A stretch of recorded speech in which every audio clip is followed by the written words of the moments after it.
Ìkú ọdún. Kálẹ́ sà. Dúpsì ní sẹ́ ṣé dáadáa la bá yín. Adúpẹ́ sà, àpò àlàjẹ ọdún.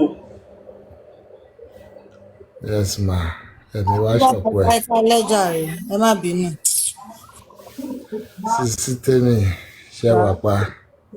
I'm good. Láti fresh ẹ kúṣẹ́. Merry Christmas. Ẹ má kí Maxi Ẹ Fresh pẹ̀lẹ́. ó máa demote wọn tá a bá ti wọ New Year sí. Mo fẹ́ scatter lóko yá. Ẹ má kí Maxi Fresh. Ẹ máa sọ wọ́n sí grade B streamer. Àwọn grade B grade lọ́wọ́ tẹ́lẹ̀. Àwọn náà ti lọ́ọ̀ gbà Ọgbà àti wà lọ́wọ́. Wọ́n yá. Àwọn new set á tún wọlé sí bí kéèyàn promote wọn sí primary 2. Àwọn new set tán tún ti jáhùn. Àwọn á tún wà ní ọwọ́ ṣóyè yín. Maxi náà ti jáhùn. Ṣé ìta máa fi já ogun wọn tán finally? Ó ti máa jẹ́ nìyẹn.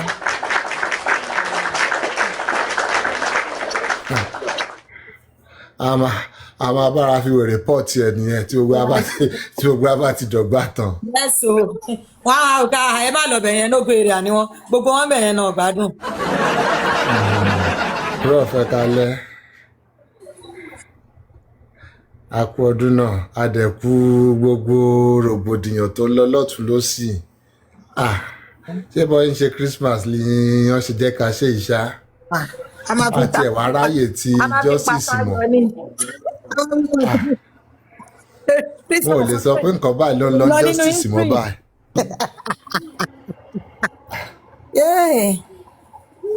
Wọ́n ti da justice gan rú mọ́ wa lójú èmi ò mọ update nínú justice mọ́. Ọ̀tọ̀ ni gbogbo nǹkan tó kún lórí mi báyìí sí yìí. Ságà ló kún lórí mi sí bẹ́lẹ̀ ṣe bẹ́lẹ̀ sọ̀rọ̀ bí tàn ṣe bá tàn sọ̀rọ̀ gbogbo nǹkan tí mò ń fọ́ lónìí ẹ báyìí.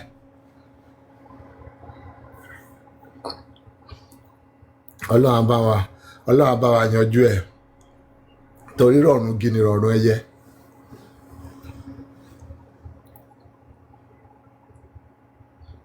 Liberation ẹ kú gbádùn ẹ kú invite mi kó wá jẹran ọdún.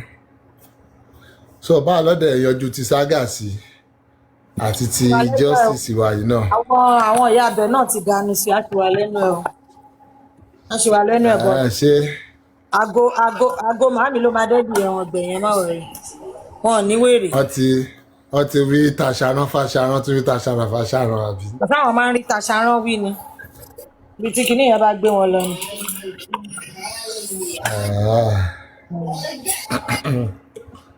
Wọ́n wá wí tàṣàrán ọ̀rọ̀ tí tó bá kọ́kọ́ gbé wọn lọ ẹ̀ lọ́ máa kọ́kọ́ lọ. Ó dà pé mo wọlé sí ọ̀dọ̀ yẹn náà sí tó ti ń sọ pé tó dẹ̀ ti ń ṣèlérí pé òun máa bẹ̀rẹ̀ sí ní ṣe ọmọ dáadáa láti sí lọ gbogbo àwọn tó ń bá ti ṣẹ̀kọ́ má bẹ̀rẹ̀ mo wà lọ́dọ̀ àwọn àyàm lọ́wọ́ ló ti ń ṣẹ̀nu ó ti ń change ẹnu. Can you reduce the volume? Ilé ọkọ̀ pápá lọ́wọ́ bọ̀bọ̀ yẹn ni because mo náà ti ẹ̀ ń bí mi. Mo sọ pé ibi tó máa ń dì sí náà nìyẹn wọ́n á sáré bú èèyàn ṣépè ṣe gbẹ̀ àwọn máa di ẹ má bínú mà wọ́n á ṣàwọn pé táwọn ti ṣe yẹn àwọn ti jẹ lọ́nbẹ̀ ṣáwọn àwọn ọmọ ayé ìsìn kan á ṣe tinú wa tán àwọ̀ máa bẹ̀bẹ̀ ọ̀là àlùbáríkà là máa gbọ́ lẹ́yìn ọ̀là àlùbáríkà. ẹ̀kọ́ ló jẹ́ for everybody àtàwọn àtàwọn wòran náà. Yes o. Ẹ̀kọ́ ló jẹ́ ọmọ tí bí kókò lọ nítorí ẹ̀bùn nǹkan tí ò kàn ní ìlú rẹ̀.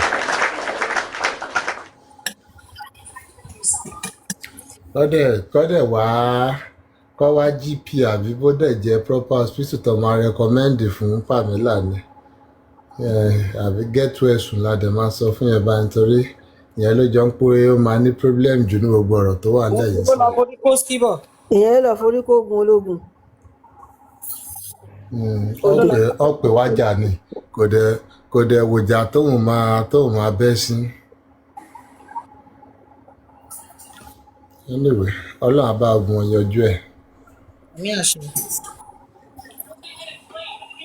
Kí làwọn ti justice wa ló ń ṣẹlẹ̀ báyìí ṣé wọ́n tún ti tú Báyọ̀ sílẹ̀ ni. Ó fẹ́ gbópònú bọ̀bọ̀ onírun funfun yẹn tó ń jábọ́ ń sìn. Ibo ló ti jáde ọ̀gànná ṣé wọ́n ti tú sílẹ̀ ni. Tó nípa ṣọ́kọ̀ yẹn tún ti bọ́ta o. Èmi rọ̀ bí ó ti wá bìkan lọ wọ́ dànù sí ni. Christmas lójú owóde olófò. wọ́n ló láti lè ní ìsìn àlejò wà nínú ilé ẹ̀ ó jẹ́ kan láti jẹ́ ìṣẹ́jọ́ sí àwọn wò. Ìgbó Láwọn yẹn ló ìṣe ti fi Christmas póòsì fún pé àwọn táwọn wà ń di justice àwọn yẹn wá kí bó ṣe ṣe mouth pé ṣé mo sọ bó fẹ́ ṣe ń jẹ Christmas náà ní ni mo ń jẹ lọ́wọ́ oníṣìnbọ̀. àwọn tó dòpò justice mú nìyẹn. àwọn tó kù Mohbad wà lẹ́nu ọ̀nà lé wọn nìyẹn. olùṣá máa sọ̀rọ̀ rò ní lórí kò ní nídìí ìjọ wo sọ̀kan tán lọ challenge wọn bí wèrè gbé gọ́ọ̀mù jáde tó ń korúkọ lòṣì a máa fògbódú sóyìnbó rán. ó tiẹ̀ lè tójọ́ kú tiẹ̀ orí ọpọlọ báyọ̀ kínkínní báyìí ló fi ju tẹṣinṣin lọ. ó tiẹ̀ fún tẹṣinṣin sì nífun ẹ bá wá tèèrà.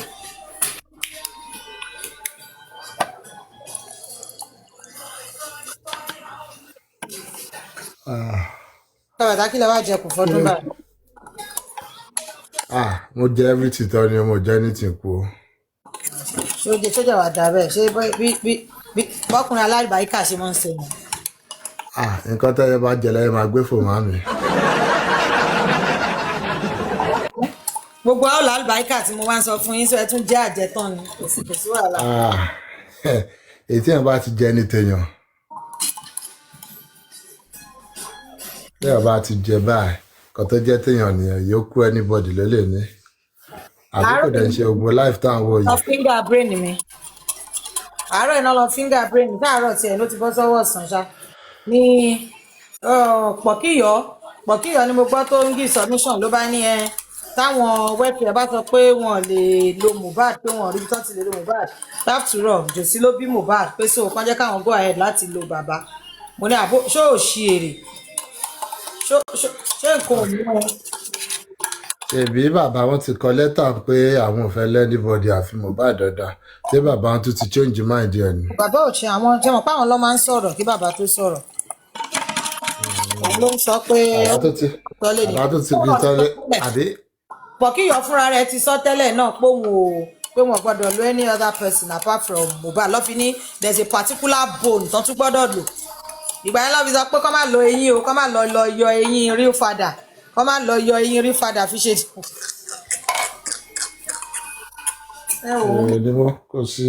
kò sẹ́jọ́ tí wọn ò lérò jòsí fúnra yín lẹ́gbẹ́ lẹ́tà síta ń pẹ́ ti kọ lẹ́tà sí kínní gbogbo àlàyé tẹ̀dẹ̀ ṣe fáwọn èèyàn yín ẹ padà wá ṣe fún wọn ẹ ń fún wọn ní half truth ẹ ń parọ́ ààbọ̀ fún wọn so náà ti mọ̀ nǹkan tó ṣẹlẹ̀.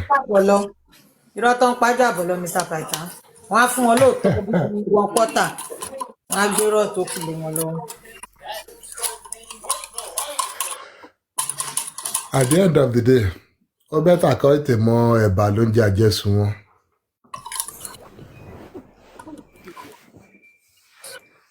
àgbàfọ́lọ́hún ìyọnu ni fún wọn.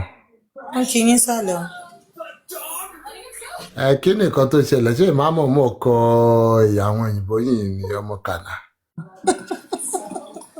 I am the woman o kí ni ẹ̀yin ni woman àwọn wò àbí kò yé mi.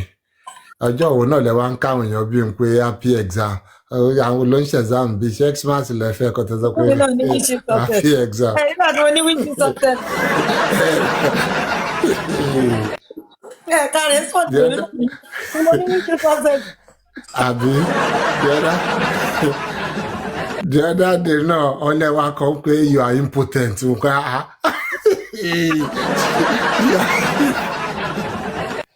you are impotent báwo. ẹbí mi ló kí ló ṣẹlẹ̀ má kọrúkọ tèmi o kò ní sọmọ fún wa. ọmọ kan náà lásán. prof yẹ kò sí a máa rí yín kí ló ṣẹlẹ̀. prof ní sẹ́ ẹ ǹlẹ́ o. prof ní sẹ́. Compliments of the season. Same to you, sir. I wish you same, sir. I carry me along. ẹjọ́ lọ ṣe kínní lánàá àbí kò sí wàhálà wọ́n ká ní àlọ́. tóbi sábà ilé iṣẹ́ fún everybody kọ́ máa bọ̀ ń bẹ́ àbí kò sí wàhálà. in a way mo pé káwọn èèyàn wá ti relieve ara wọn of this justice ni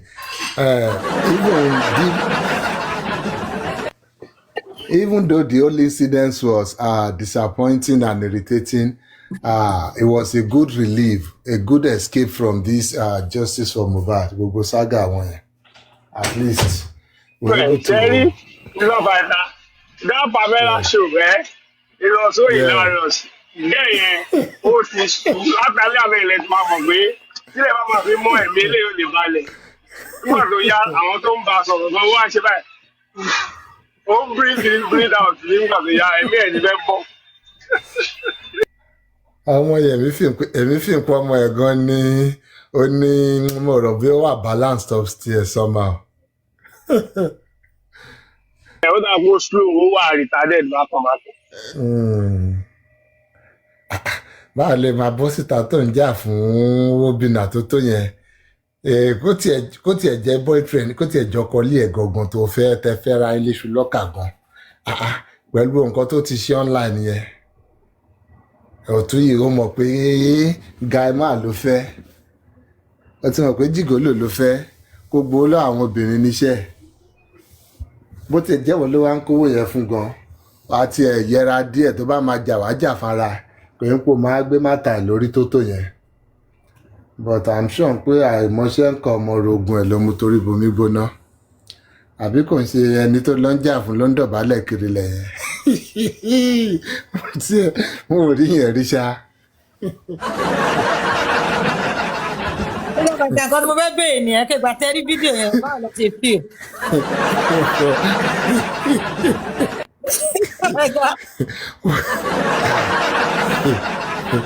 Mo máa lanu mo máa tún wò bí ẹ̀mẹ́ta bẹ́ẹ̀ mẹ́rin pé kí léèyàn lè bá pàdé lórí social media yìí lórí kí ni on top wetin.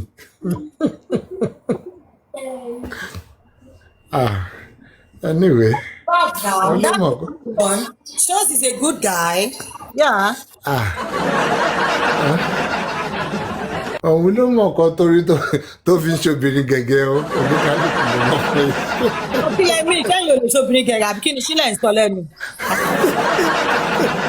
Ẹ máa gbọ́ nǹkan tí náà yìí ń sẹ́yìn obìnrin ẹ máa dé o ẹ máa gbọ́ sí wọn. Ọmọ ti ọ̀rọ̀ yẹn kí wọn lẹ́nu ni o ẹ jẹ́ ẹ máa wò wọ́n o. Ẹ̀yìn lè ṣobìnrin gẹ̀gẹ́ ẹ̀mí. Òun náà mo sọ pé òun ló mọ̀ nǹkan tó rí mo ní kí ló dé tó ń ṣobìnrin gẹ̀gẹ́ mo lóun ló mọ̀ nǹkan tó rí tó fi ń ṣobìnrin gẹ̀gẹ́. Àní sẹ́ ó yá káwá náà sùn pẹ́yìn ni kò tí ó tà ń sọ lọ́wọ́ báyìí. Ẹ lè assume pé mi ni ẹ mọ̀ pé mi ò like láti máa dín pẹ̀lú assumption ẹ má assume èmi ẹ má fi mi sínú fíìmù yẹn. Òṣòbìnrin gẹ́gẹ́ kọ́kọ́ ó ń gbà ọ ìyàrí ó ń lówó gbà lọ́wọ́ ojú abẹ náà ó lówó gbà lọ́wọ́ ojú abẹ náà. Nǹkan kan náà la ìjọ ń sọ ó ní nǹkan tó rí tó fi ń ṣe wọ́n gẹ́gẹ́ bẹ́ẹ̀ yẹn ó ní nǹkan tó ń gbà. Tọ́nà fún àwọn sísítà ẹ̀ lówó tọ́ ń fáwọn fámìlì ẹ̀ lówó ẹni ẹlẹ́ni òun ni breadwinner tó bá gba kó dọ̀bálẹ̀ my friend dọ̀bálẹ̀ o. Ọ̀nà tẹ́ ẹ sọ ara yín lálẹ́ yìí ẹ má yẹ ká wọ́n bá pé àgbèsè ẹ̀. Ẹni ẹlẹ́ni. Èmi láàárẹ̀ tó máa bá mi pé gbèsè mi ò ní dọ̀bálẹ̀. Èèyàn lè fi dọ̀bálẹ̀ kún.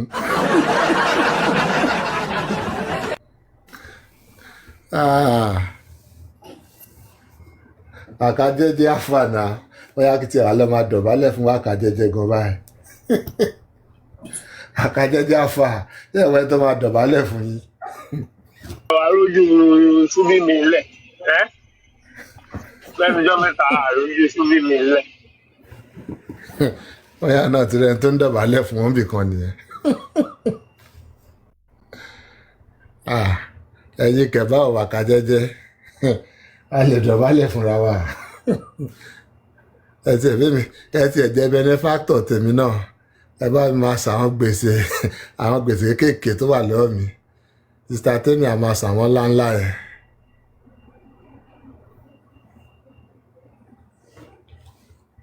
It's a sad story. You see some things and you will only feel mo gbọ́dún kí a sí sì dọ̀bálẹ̀ bẹ̀ kẹ́ni má lọ gbàjẹ́ lẹ́nu mi ẹ má mà dá lóhùn o ẹ má dá lóhùn ẹ má dá lóhùn tí ẹ o kò mọ bó ṣe ń lọ ni o ẹ̀nà lẹ́nu ènìyàn lẹ́nu. nítorí òpè o a sọ fún pé òkú òmòye tó ń dágọ̀ owó ọmọ bí tóun ti rówó tó pèdékèégun ni ìfisí Ó fẹ́ bàjẹ́ lẹ́nu. obìnrin dey waka with gift every time wọn ní kò ṣe lè waka with gift nígbà tó lọ ń gbó làwọn èèyàn kan fi ra gift fún ọ.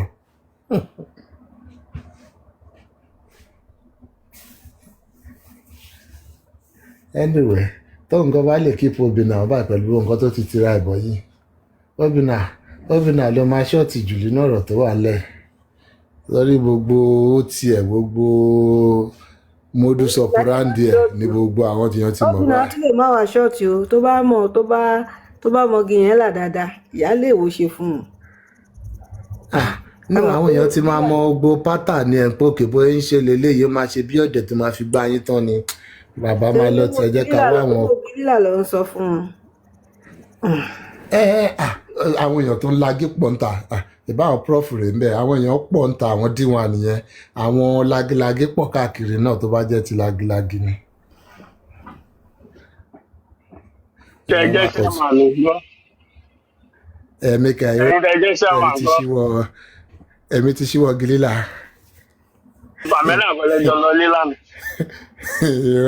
ṣé Pamela ta ni kò ṣe 360 fún wa tí ò lè ṣe 360 fún wa. Ó ti ẹ̀ dá. ọmọ Pamela ẹ̀ dùn wá ẹ̀. Àìsàn ẹ̀ kí ni ẹ dùn lánàá kò tí wàá mọ bóyá ń blọọkì èèyàn. Kò mọ bóyá ń rí everybody. ó wà ní òsì gbogbo kìíní Ọkọ̀ yẹn. ń wọlé sí ìlà ọkọ̀ ń wáyé ẹ̀. kò tí ì lọ kọ́ṣẹ́ à ń ṣí show à ń sẹ́ẹ̀tì à ń stage show ó kàn lọ sáré bẹ́ẹ̀ sí gbogbo nǹkan tó fẹ́ ṣe lánàá gan ọgbà show mọ́ lọ́wọ́ ni bí kí lorúkọ ẹ̀gbọ́njú àbí bí yẹn ṣe gòkè síbẹ̀ wọ́n divert gbogbo energy ẹ̀ ni gbogbo energy tó fẹ́ wá lò kò ṣe energy káwọn yẹn tó wọlé kó tó bá show jẹ mọ́ lọ́wọ́. Gbogbo ọ̀rọ̀ tó sọ náà lórí kò nídìí. Ó sọ fún èèyàn tó fídíò pé ẹ bá lè máa keep fídíò yẹn bá lè máa ní lọ́wọ́ irú question ṣùgbọ́n yẹn. nǹkan tí kinní ran kó lọ ó dà pé kinní náà ń tì lẹ́yìn obìnrin náà ṣèbó wà lára nǹkan tóbìnrin náà fi pe ojú abẹ láàárọ̀ yìí náà pé kí lójú abẹ sì ń fa àwọn fídíò yẹn ṣe lọ́wọ́ kí ni òfin lè fi ṣe lọ́wọ́ èèyàn ní in your vulnerable state in your weak moment ó ní kó má kíìpù ẹ̀ tí nǹkan tẹ́lẹ̀ jọ ṣe ti lead sí pé ògbọ́kọ èèyàn ògbọ́kọ èèyàn ò fọmọdé ó máa kíìpù ẹ̀ náà láti protect ara ẹ̀ tó bá jẹ̀bi náà máa kíìpù ẹ̀ because at the end of the day mo gbọ́ yín dùn sí. ní lọ́rọ̀ kan ló bá ní kí Pamela níṣó ní police station kó wá lọ sọ bó ṣe ṣe cos tó tún lọ́kọ mi. gbogbo yẹn náà na ẹnu mídíà ni kò sí nǹkan tó máa fi ṣe kò sí nǹkan tó kàn wọ́n ọkọ lẹ́tà wọn sọ ọmọ ọ́fíìsì jù bẹ́ẹ̀ lọ kò sí nǹkan tó kàn wọ́n as long as tí wọ́n bá kò ń ṣe pé bóyá ṣe ni wọ́n ṣe ní wedding náà wọ́n ṣe ní official wedding so. False kìíní náà. False what ṣé ẹni tó gbé wọlé ṣé ìyẹn wá ṣé ó ti lọ mú yẹn wá ni tí yẹn wá sọ pé àwọn jọ ṣe kinní ni ṣé yẹn náà lè wá stay yẹn náà àbí credibility yẹn náà lè wá stake ni ẹni tó gbé wọlé ṣé yẹn ti agree sí kinní ni ṣé ó ti get yẹn rẹ́kọ́dì pé àwọn ṣe first kinní wọlé ni. Pamela ti ń gbọ̀n ó ti jẹ́ náà nígbà tó ti ń gbọ̀n. kò tó bá ọmọ ara àwọn tó máa advice ẹ gbogbo yẹn na online saga ni gbogbo yẹn kò sí nǹkan tó máa fi Pamela ṣe àwọn tó ń sọ pé tójú abẹ́ bá dé sèkó náà àwọn máa ṣe gbá àwọn máa ṣàwo gbogbo àyẹn náà kàn lẹ́nu òṣì ni kí ló fẹ́ fi ṣe ẹ bá máa gbé jùlẹ̀ náà ni ẹ fẹ́ gbé lórí kí ni ó pa yín lọ́mọ ni. so everybody kàn máa lẹ́nu online náà máa dẹ́rù bara yẹn máa ṣe gbogbo ẹ̀ ẹni tó bá fọ́ fún gbogbo yẹn á jẹ́ pé ṣe ìbẹ̀rẹ̀ online things ni gbọ́ gbé wá gbélẹ̀ kí ló fẹ́ fi ṣe ẹ búra wọn ó yìí sọ pé tó bá yìí sọ bẹ́ẹ̀ gan bó bá ìjẹun pé ẹ̀ka mọ́ lẹ́nu gan pé òun fẹ́ rányàn kan lọ dá sí sára ṣé ó ti commission èèyàn yẹn ṣé ó ní means yẹn ṣé ó ní capability ṣé ó ti put it into action àbí ṣé ó wà about to put it into action so there are a ọ̀rọ̀ lot yẹn ò of tiẹ̀ things. kéèsì ò ní substance náà. So oníkálùkù máa wá lẹ́nu náà ni àtẹ̀ntọ́ náà máa rányàn lọ́lé náà àti ìtọ́ ní kéèyàn má tẹ èkó náà gbogbo wọn náà na ẹnu online kò sí nǹkan tó máa fẹ́ ní kò sí nǹkan tó máa jọ fira wọn ṣe wọ́n máa jọ fira wọn catch cruise náà ni. ṣé ìwọ ló lè kó ni tó ní kéèyàn má dé sí èkó kéèyàn má dé sí nàìjíríà ó pa á lọ́mọ ni ẹjọ́ búra yín ni náà.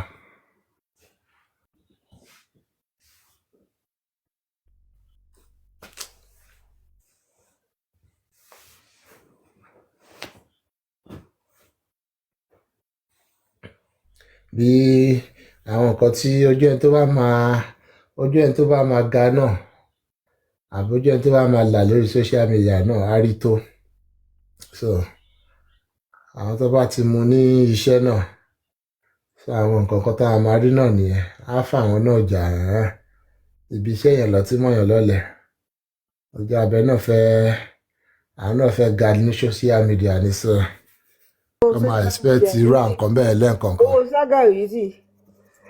Aha. You want to make money from saga, you work for it. And oríṣiríṣi defamation ló bá jáde, oríṣiríṣi irọ́, oríṣiríṣi àràbò. Yeah.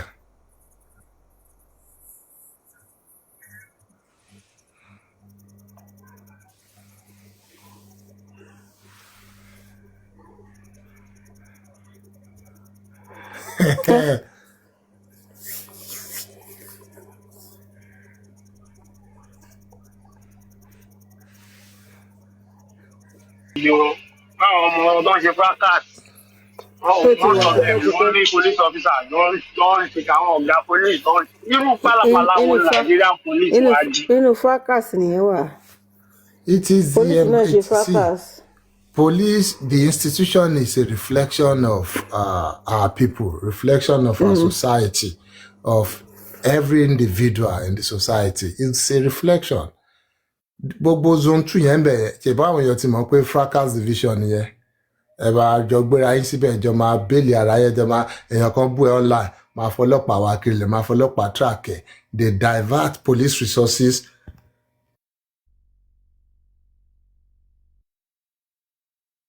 They divert police resources for àwọn irrelevant things bẹ́ẹ̀ yẹn because money is involved. I dem mọ̀ pé society wa who you know ni you know who I am do you know who I am gbogbo nǹkan tó fi ń brag nìyẹn so it's something to be expected and it won't stop until we become better people. It will not stop. It will start with us, with everybody. Tó bá mọ̀ pé òkè o fẹ́ búyàn ọ máa bú ẹ padà má jẹ́ ó dùn ẹ̀ máa involve o fẹ́ lo power kankan otherwise stay away from it. So it will not stop tábà fúnra wa náà bá ti jẹ́ better people. This kind of things will continue because like you said it's not something to be had ní pé àti búra wa nìyẹn the next ni ká máa fọlọ́pàá track ara wa jọ́sùn pé ká kàn fi yà jẹra wa the other day náà kọ́ ni. lẹ́sẹ̀ ń sọ̀rọ̀ lọ́wọ́ yẹn mi ò kàn fún mi ìfẹ́ tán tẹ́lẹ̀ ní ẹ̀yìn gan-an wọ́n ti wà lẹ́nu ọ̀nà yín sùn because ó láwọn kankan tẹ́ ṣe mo yẹ sọ máa gbé yín máa gbé yín. ọba gbé ni ọmọ gbé mi jùlẹ̀ náà ni àgbéjùlẹ̀ lọmọdé gbégi eléra. ẹgbà ẹ ń pọ fọfọ ọlọ́pàá bì. kẹ́yìn àti yomi lẹ́jọ́ ṣiṣẹ́ ń sìn. bóyá ọlọ́pàá lóyìnbó gbàgbé jùlẹ̀ lágbégi eléra.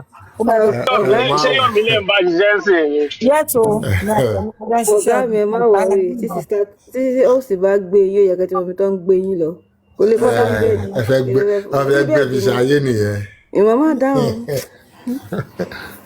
ẹni tí ẹ bẹ̀rù kọ́ máa gbé ẹ bá ti gbé mi èèyàn kan lọ gbé ni ẹ fẹ́ sọ mí sí sẹ́rẹ́ èèyàn ló ń sùn bẹ́ẹ̀ àdèmá jáde náà ni àwọn tó ń pààyàn gan wọ́n ń ṣe táàmù wọn dẹ̀ ń jáde so gbogbo yẹn kò yẹ kó jọ anybody lójú ọ fẹ́ gbé ẹ̀wọ̀n ògbé ẹ̀mí dẹ̀ carry you tó bá ṣẹ̀ wàá dẹ̀ lọ fojú balẹ̀ ẹjọ́ wàá dẹ̀ sentence ẹ wàá dẹ̀ ṣe jail time wàá dẹ̀ jáde then you go again so if that's your calling so gbogbo yẹn kò yẹ kó máa ẹ má fi kinní kan dẹ́rù bárúgbó you get.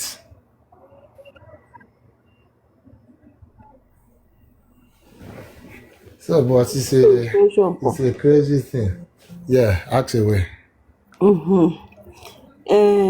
Ní kéèsì DNA tó ń lọ yìí sìn the way tí jòsí ṣe máa wá síta tó máa sọ òun fẹ́ sọ̀rọ̀ ń pa ẹ̀ táwọn kan wá jáde tí wọ́n máa sọ nípa nǹkan tó ṣẹlẹ̀ gangan I mean kí ló mú ìwà sàn example sìn ó ní ó fẹ́ sọ̀rọ̀ but mú ìwà ń sọ̀rọ̀ nípa ẹ̀ and he's saying exactly nǹkan tó ṣẹlẹ̀ nínú court ṣé jòsí lè wà liable fún ni. Ó lè wà liable tá a bá rí nǹkan tó sọ tí ò yẹ kó sọ àbí tí ò ń ṣe public information at the end of the day it can be liable but I have not seen anything they are saying that is classified that they are not supposed to say still.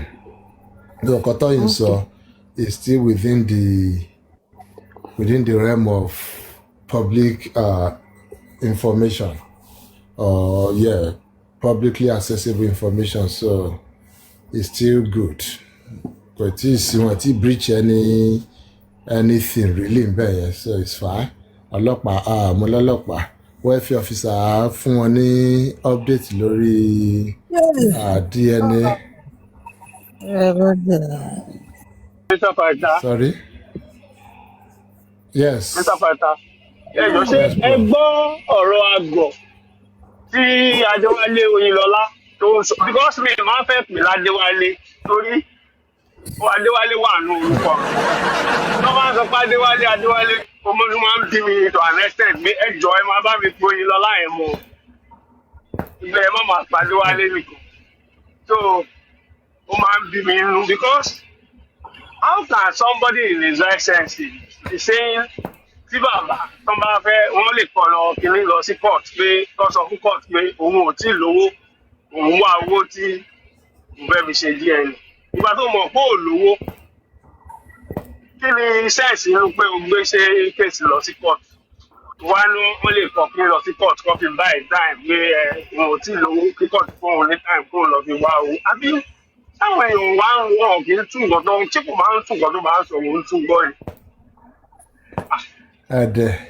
ọ̀dẹ̀ ládéwálé ni orí Adéwálé ò pè ní because lọ́dà pé mo fetí kọ fún yín lọ́lá sí ní sorry orí Adéwálé Oyinlọ́lá ò pè ní ó dà pé mo fetí kọ ní ọ̀sán àbáàrọ̀ lẹ́ẹ̀kan gbà tó sọmọ kan rẹ́rìn ní pé nígbà tí super vibe náà sọ tó ń mi níbẹ̀ ní pókè ó make sense pé àwọn ọ̀dẹ̀ méjì ọjọ́ ń sọ̀rọ̀ ọ̀dẹ̀ lẹ́nu because they don't even at least tó bá tiẹ̀ sọ̀rọ̀ ọ̀dẹ̀ lẹ́nu ẹ̀kọ́ tí ẹ̀ yẹ̀wò lọ́tún ló sì ń pókè o tẹ́lẹ̀ bá wá ṣẹlẹ̀ ńkọ́ báwo lè lè ṣe máa wá ṣẹlẹ̀ báwo lè lè ṣe máa wá ṣẹlẹ̀ gbogbo yẹn they don't even ask themselves so let's say ó lọ sí court ó ní kó wá sanwó lóhùn olówó of course court will not stop at that court will do it but they will get the money from him ìwọ ló lò lówó o ṣáà lásẹ̀tì o ṣáà ní bank account wọ́n á gbé gani sí ọ̀dà lé lọ́wọ́ náà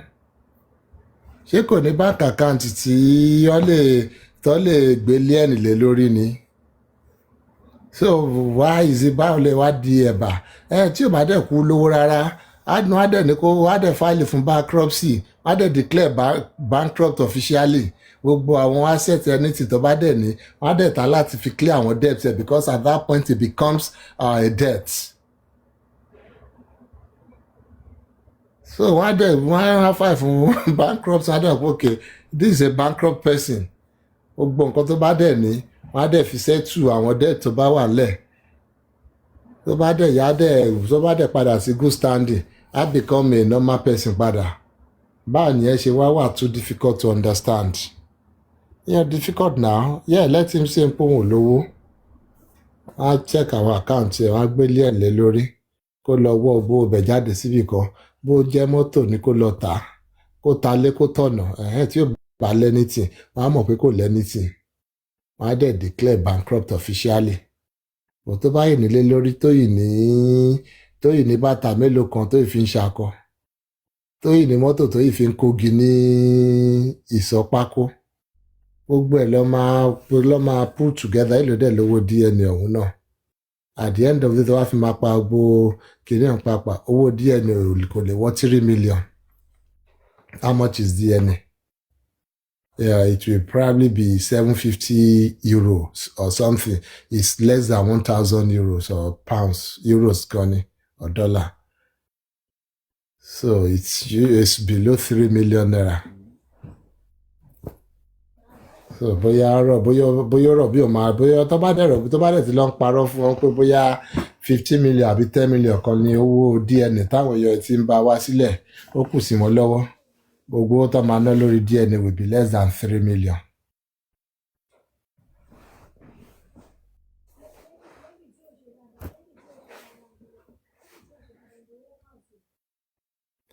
So for Princess, mo mọ̀ kan tí ẹni issue lẹ́nà ní pẹ̀lú welfare officer. Kò ní ṣọ ṣebí welfare officer ló share voice note pẹ̀lú wọn. Àwọn kan ló record the welfare officer àbí kò yé mi. I hope we're on the same topic. Àwọn ọlọ́mọ west road lọ ṣe àpẹẹlú kínní wà pé bàbá ń sọ lẹ́yìn bóyá ń sọ̀rọ̀ pé Wùmí sọ pé ọmọ mi sọ pé òun ti ṣe DNA. So àwọn bẹ́ẹ̀ put on the dock wá defend ẹ̀ pé báwo lè máa ṣe DNA kí ló tọ́ ṣe lórí àwọn orí mi yóò pé ara. No, Oriwo, but let's clear it. This is what happened. The welfare officer reached out to both parties that their laboratory, of course, they are licensed to approve laboratory. They are saying because of the state of the disease, because of the state of Mohbad, that they will not be able to take samples from the deceased. That they are now suggesting that uncles or aunties or grandparents will be the next way to go, which is still valid legally in Nigeria and anywhere in the whole world.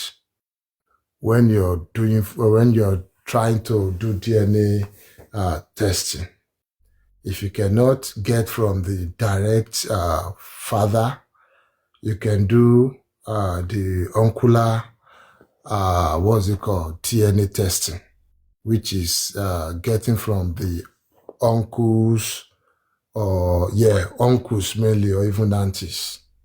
And you can do the grandparentage too, getting from the grandparent of the deceased. And that's what they suggested.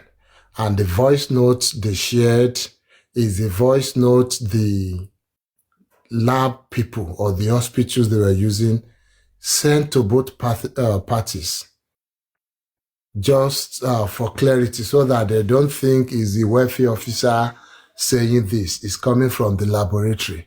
So is the laboratory people now telling the welfare officer, because the welfare officer, made the inquiry, told them what they need to do, and they returned a voice note back to the welfare officer that this is what we can do here. We will not be able to conduct it on the deceased.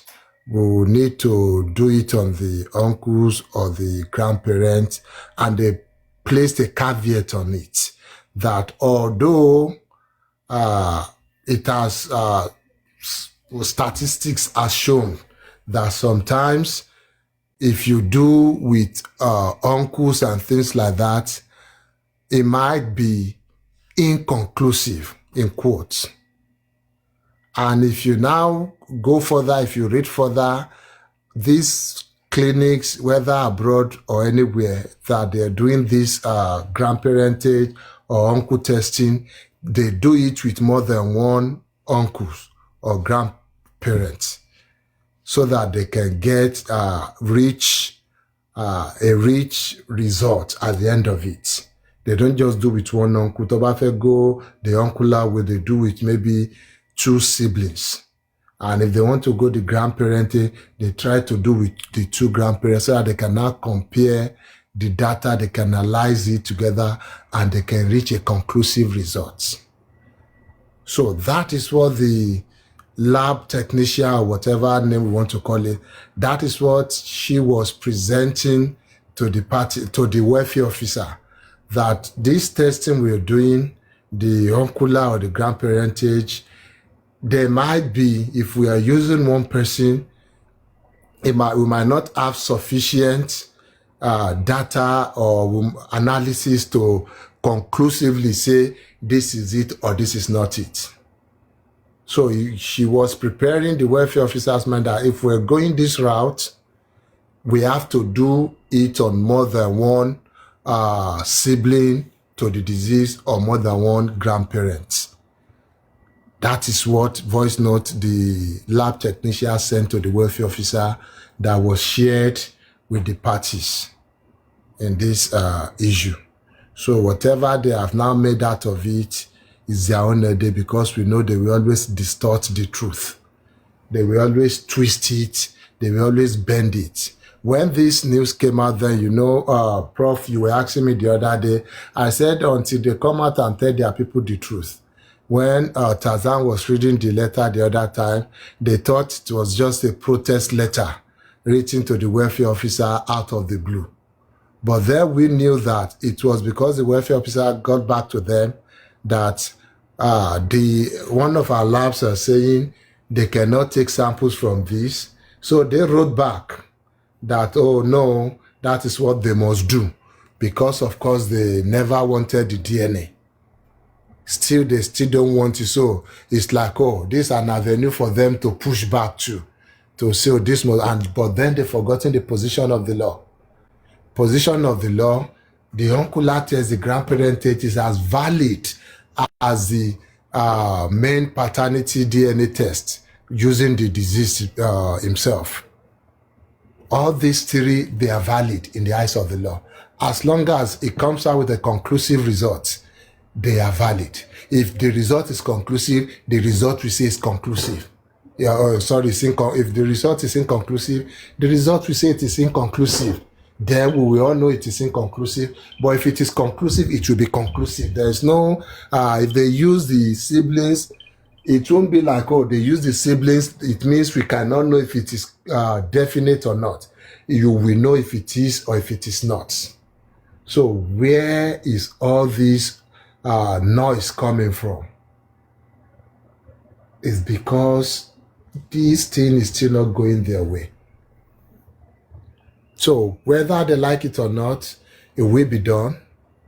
If the courts still can't find any approved laboratory or hospitals that will use the disease, that will take samples from the disease, take tissue from the disease, they will go the next route, the next available way, which is the uncular one or the grandparental testing.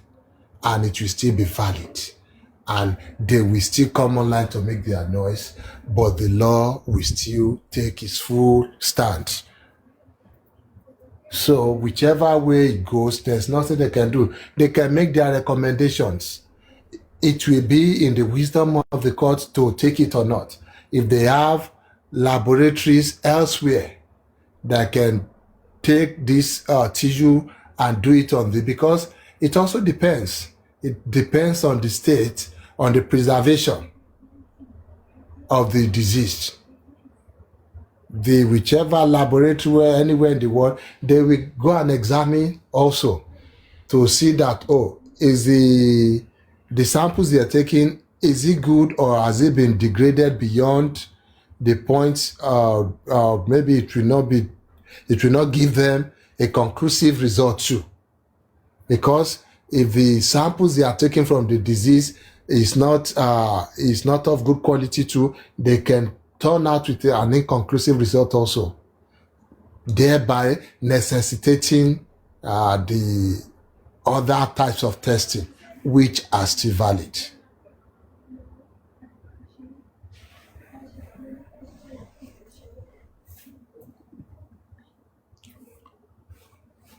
So, Virginia.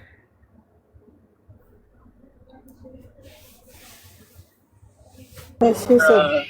Ibi tí à ń sọ náà nìyẹn pé these people they never been serious about the reason. Because if they are serious, uh, the worst they can be asking for at this moment is to say, okay, we want you to use take like two or more samples, maybe three people, maybe two persons in the family, and then so that they can have a conclusive one and get the percentage that is available. But irọ́ ni àwọn èèyàn sọ fún yín pé bọ́ọ̀dì ti wà dé níbẹ̀ ẹ̀yin sọ pé bọ́ọ̀dì yẹn gangan lẹ fẹ́ lò. Àbírú àwọn èèyàn burúkú wò lélẹ̀. But anyway, we know they are not serious, they are not ready. So they won't try. To collect one, you hear what the welfare or what the court will say. They can recommend to the court if they know of labs that can still use, that can take tissues. It's not like it's not available. It's just that for the courts, they have the list of their certified and approved laboratories or partners they are working with. Yes, it's not like they cannot expand that scope. They cannot expand that list of vendors, or how would you call it? It's not like they can do that, but they will act the ones they are first. The other ones, they will have to check their processes to see if it's in alignment with the court procedure, with the court processes, or they have to make them align or synchronize their own process to match the courts. That way, the court can monitor the chain of custody and monitor the process to the letter. So they can suggest, they can make recommendations.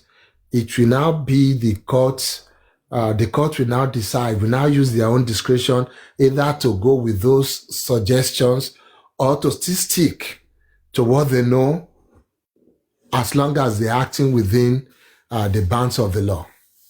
So if they decide not to go for any lab or any fancy lab outside their list that can do it, they will still be right in the eyes of the law.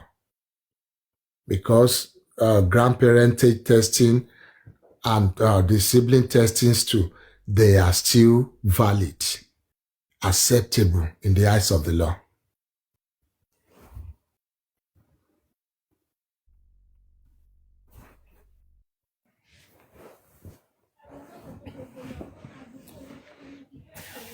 Basically, which letter are you talking about?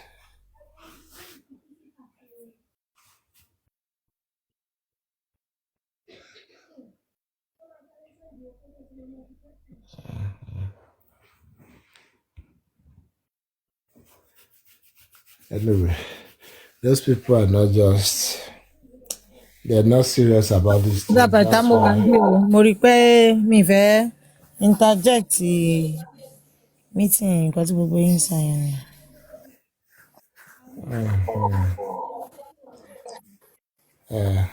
Kò sí wàhálà, tó bá máa lójó sí mo dé wọn ò lè lójó sí nìkan. Láìláì láti sọ pé tó bá máa wò. No, tó bá tiẹ̀ máa lò wọ́n lò. That was part of the voice note tí wọ́n mọ ibi tó ti originate tí wọ́n twist about, maybe because àwọn Josio explain yẹn fún wọn, they just want to use it to cause fracas online and things like that. That was part of the explanation the lab technician was trying to get through to the welfare officer, that yes, we might not be able to get tissue from the deceased, but we can use the grandparents or the siblings. And we might have to use more than one person to get a conclusive result. So if they are using Joseph Aloba, of course they will use the mother too, or they will use one of the siblings of Mohbad too. Siblings from, from Mama Mohbad. Because don't forget, Joseph Aloba, in one way or the other, he has already imprinted this doubt in everybody's mind that he might not be the father of Mohbad himself. Because he already accused Mama Mohbad of infidelity and things like that. So he has given us that doubt that there's a possibility that he's not even the father of Mohbad. So there's no way they will use him and use him alone. So while he was doing all these things back then, he didn't emphasize that, this thing can come back to bite him in the back now.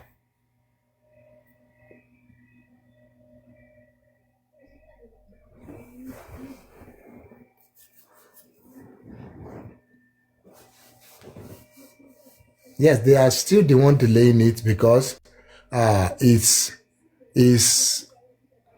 there are sensible people, if there are people who want this thing resolved quickly, if they don't want to continue to deal with rumors and lies all over social media, you see the different narratives they are throwing on Twitter and things like that. That's what they want. Otherwise, I don't see anything stopping them from saying, yes, let's go ahead with this one. Let's just make sure we do 2 or 3 people. It's probably going to cost them maybe €250 for each extra person to be tested. I think the test itself might be around €750. Maybe €250 for an extra person. If you want an extra person, again, under €250. So I don't see why they will not say, okay, use everybody's sample, take Mama Mohbad, take Papa Mohbad, take Adra, take Blessing, compare everything. Let's see the results. So it's logical, it is sensible. But these people are not ready for the truth. They are not logical. This is their own trading stock, their own stock in trade. Rumors, making everything look so confusing for their followers. So they will not, that's why they are writing back, saying, no, it is only Mohbad say, like they can give the court ultimatum, like they can command the court, like they can impose on the courts. They know that won't be possible.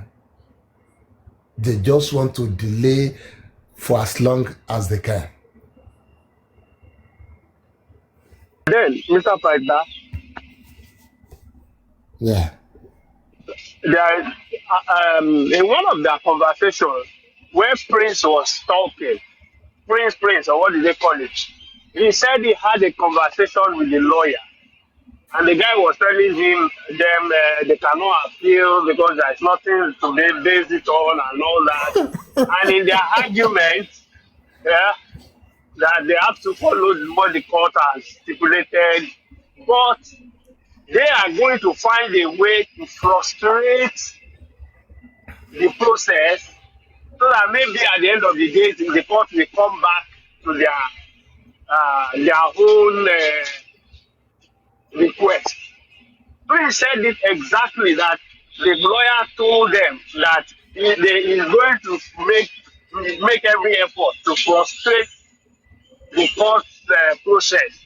And this exactly is one of their tactics, to say, look, you have to use the body. When they know that I don't see what is wrong with them saying, okay, just take all of us, take all samples, let's just run this thing, but take everybody so that there is no chances of any inconsistency or controversial result. But they won't do that because they already said it, that they will do everything to frustrate that process. So it's their plan. Personally, I don't think it's below somebody like the Ogungbes also. Frustrating court process and effort is something they are likely to do. because in a way if you look at the antecedent and where they're coming from, it's something you will not put past them. So they can try it, but at the end of the day, the court will still move. The court will still do what it needs to do, because all these things, they are like steps to this thing. Yes, they will go for this thing first. If this one fails, they have what to fall back on, which is still within the law, which is still acceptable. So there is all they can do is delay. They can delay to a point, and beyond that point, it will leave they won't be able to do anything again. They were delaying, they were changing lawyers, but it got to a point they couldn't change lawyers anymore. We have to move forward, and now we have moved forward to the point of, oh yeah, we are taking the samples, this is what we are going to do. Yes, they can delay this one to a point, and we'll get to a point where we move to the next stage again. There is nothing they can do. And thank God, at least they can tell them the truth that there is nothing to appeal. You cannot appeal a consent judgment.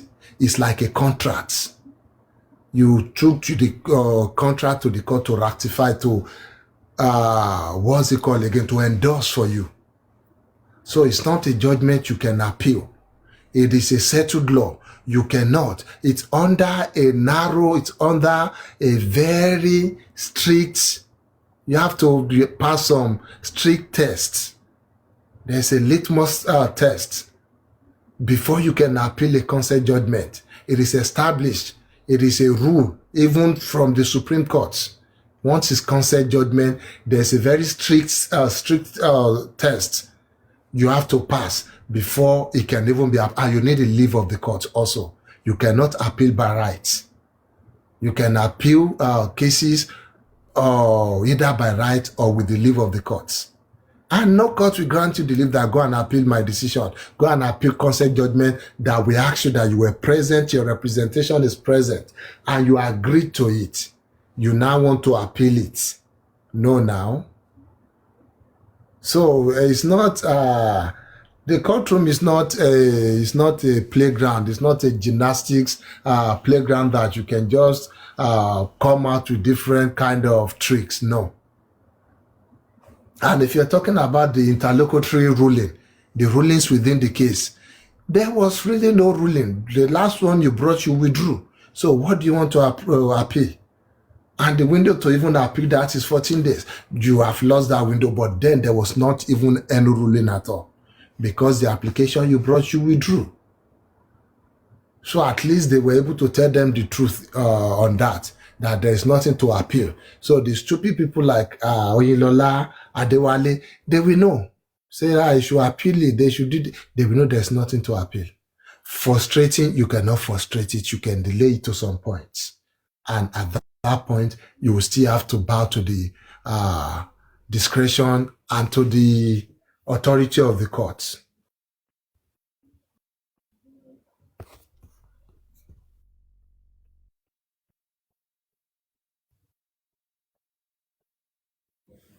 Mm-hmm. Yes, sir. Yes, sir. Did you hear Adedoyin when she was telling them, and the supervisor was clapping profusely, that since the judgment that was given was that they should go and do tissue based on Mohbad, that there is no way they can change it to using the family members without going back to the court to ratify it. And I was like, where in the judgment did they say that Mohbad's Mohbad tissue will be used, or they have to do tissue based? I don't know what is wrong with these people, whether they don't read or they read, they don't understand, and they don't ask questions. Because Adedoyin just came there and was like, they have to go back to the court, because what Baba, the ruling said, they have to use Mohbad's tissue. So if they have to change it, they have to go back to the front of the judge, they have to do, and that stupid supervisor was clapping, and everybody was silent when she said it. I didn't hear that. There is a little, sometimes as stupid as Adedoyin can be, there can be some little, maybe sense, learn kokotobawa lucid in some things she says. Yes, if they will approach the court back, and that will be the welfare officer. It will be an internal process from the court itself, because now the welfare officer, if they decide to move on, because of course they will check around.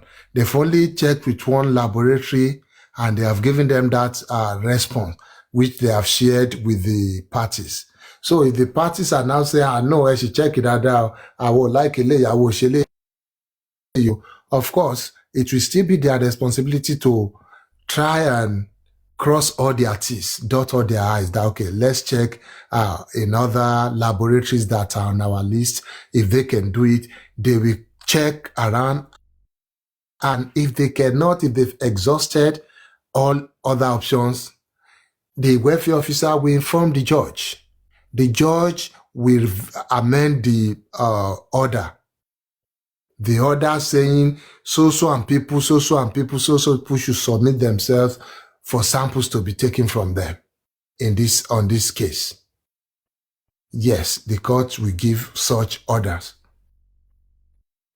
If at the end of the day, it will now be if these people wants to submit themselves to. Yes, it might be a little bit neither here nor there, because at the end of the day, if, for example, Adura decides that ligba sample lára mi o, ligba ẹ̀jẹ̀ lára mi, àbí ligba any tissue lára mi o, you cannot, to some extent in this kind of case, you cannot force it on him.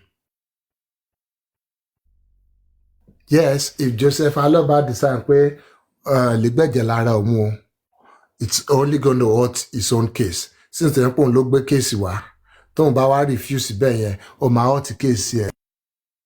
At that point, they can just declare, okay, we don't need this again. If this man is refusing, it's a constructive way of saying case don't go on now is bad. He will not be able to refuse, otherwise it's going to hurt his own case. So, but if any other person now say, I don't want you guys to take sample from me, yes, they will be within their rights. You will need to bring a compelling reason for the court to be able to compel them to provide such samples.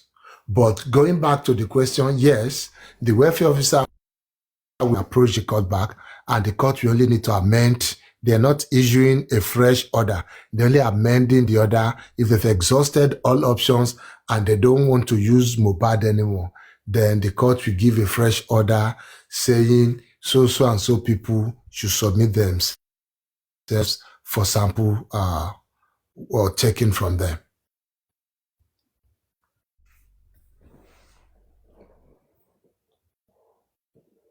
That's okay, sir.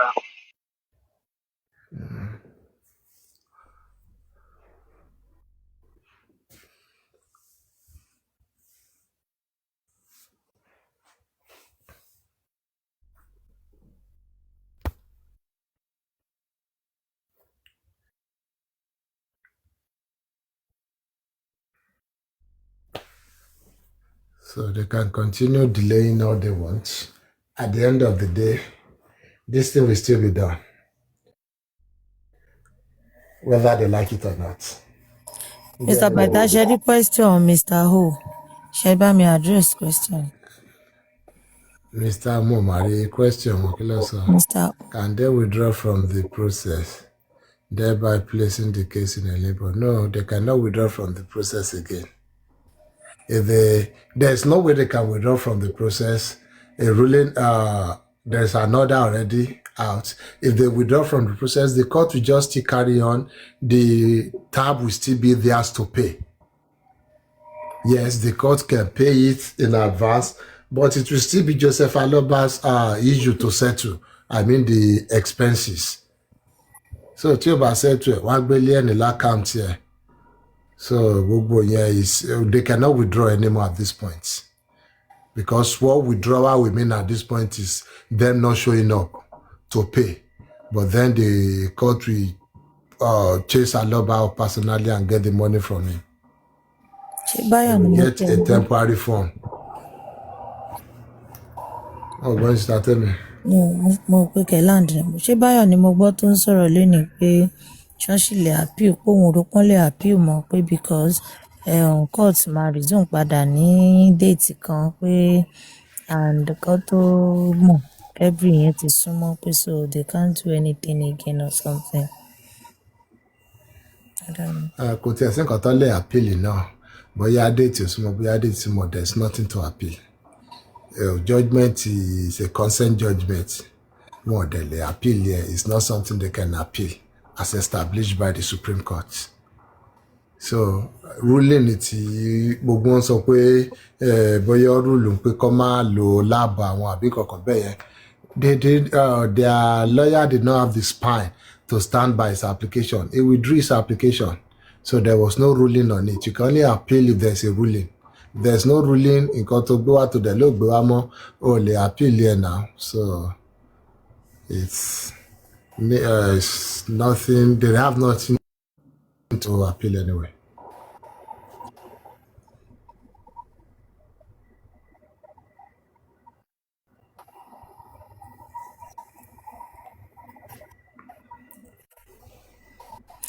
ìyàwó mọ́ wọn lọ́wọ́ lé nígbà tó ń sọ̀rọ̀ pé a máa lo Joseph Aloba mo ní níbo ṣọ́n ti gbàgbé àlá tí Joseph lá ni odidi Joseph alálà wà dànù níbo la fẹ́ fi Mr. Túndé sí. Kò mọ̀ pé ó máa wá bá ìtòun báàkì nísìnyí. Exactly wọ́n pè yàn ní Joseph ó tún wá lálà tún ìwà nìyẹn original Joseph wà lálà nínú Bible náà Joseph náà lórúkọ ó tún wá lò lálà.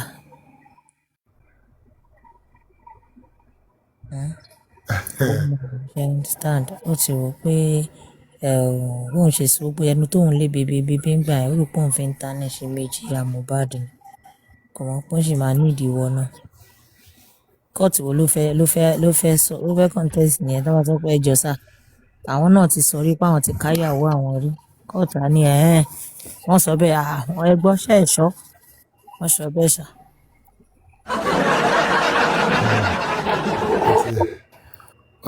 Ó ti fẹ́ nu ara ẹ̀ kó bá ara ẹ̀. ìkànnì wọn ń sọ̀rọ̀ ó kéré pé iṣẹ́ kò ń ṣe àwọn ó rà pé àwọn 360 ni tó ń sọ̀rọ̀ pé pé kán lọ wo àwọn fídíò tí bàbá olórí burúkú yẹn ti ṣe ní pé in fact kò yẹ káwọn máa sọ pé àwọn bá wa argue o pé because Josie ti sọ̀rọ̀ jù ní pé tẹ bá rà wọn throwback yẹn tẹ bá gbọ́ àwọn nǹkan tó ti sọ tó ti fẹnu sọ ní pé wàhálà wọn lè dé kéèsì kan rí kéèsì bá wù mí ṣe pé because ó ti rojọ́ jù nígbà tó tẹnu ẹ̀ ń wá rough.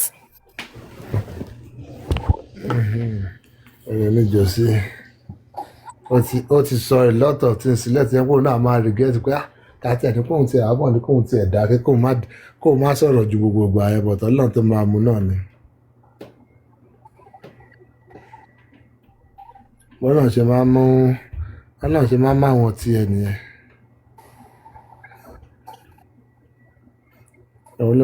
Any private DNA tó bá ń kò ṣe àpò ara ẹ̀ ló ṣe sí. As long as yóò bá ti lè follow rules in court, it's not admissible in the court. It has to follow the process of the court. If that is not there, then it's not admissible. So ó ṣe sápò ara ẹ̀ nìyẹn. Tó bá ṣe lóòótọ́ ó kọ́ owó yún lọ́wọ́ nìyẹn. pé wọ́n mọ ẹgbọ́n lady red ní àkúrẹ́ lady red ó ṣáà máa dá kéèsì tá a bá ń fà lọ́wọ́ máa dá.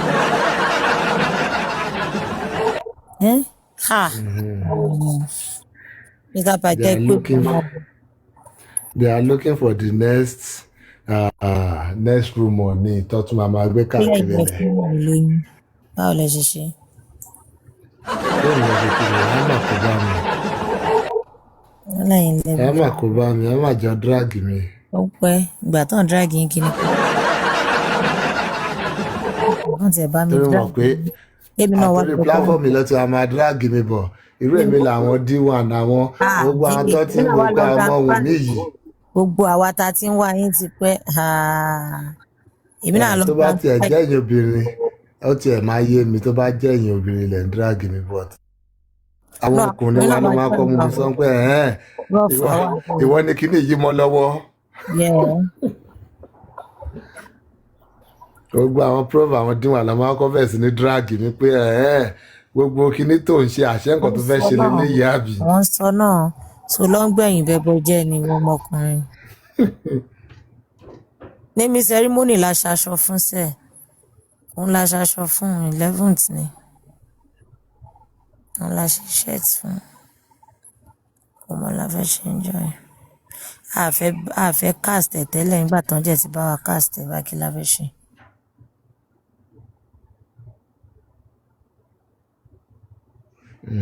bọ́n ṣe bọ́mọ yìí ti kí yín tán láìpẹ́ ṣe bẹ́ẹ̀ tíjọ sọ̀rọ̀ láìpẹ́. Báni ẹ. bísí. Àìrọ́ kò kí mi bísí mi dà WhatsApp àìdè ó wọlé sígbà tí mò ń sọ̀rọ̀ lọ́wọ́ ni wọ́n ń béèrè question kan pé. dókítà ti sọ̀rọ̀ tí mo fẹ́ sọ kí ló yẹ ṣe wá fa bébì tán yẹ ṣe wá fi sọ̀rọ̀. nígbà tó o pé ohun wo lẹ fi ń bá mi sọ̀rọ̀ yìí kẹ̀kẹ́ ó dà mo ti gbẹ́ ẹ má gbà mí lọ pátápátá. kò sí problem. ẹ má jẹ́ kí problem wà náà.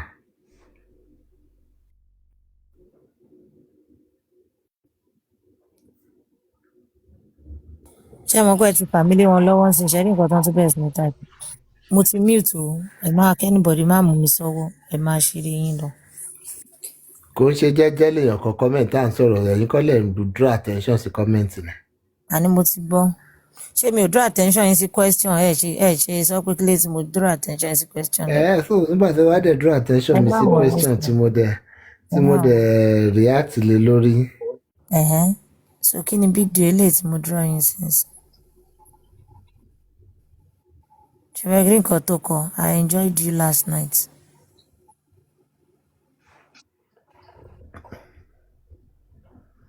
mo ti gbọ́ Bọ́lá good mo ti gbọ́ yín. ṣe rí sísá tèmi ẹ ti ń lé wàkàjẹ́jẹ́ ṣá ṣe ń pé wàkàjẹ́jẹ́ fẹ́ torí bọ̀ tẹ́lẹ̀ ọ ní kí wọn kọ́ táwọn ṣe fẹ́ torí bọ̀. kí ni ẹ gbọ́ kí ló tẹ̀ ẹ gbọ́ ta ló ní ẹ torí bọ̀ ilé wa mu gàrí ilé ò tí kún.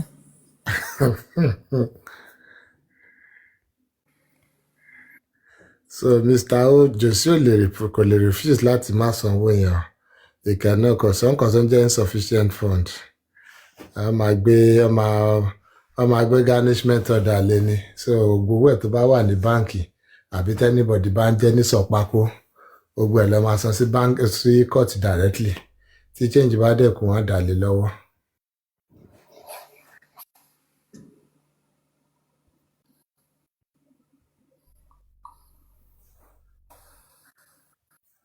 All right, ma, I won't. I have stopped reading it. I have closed my eyes.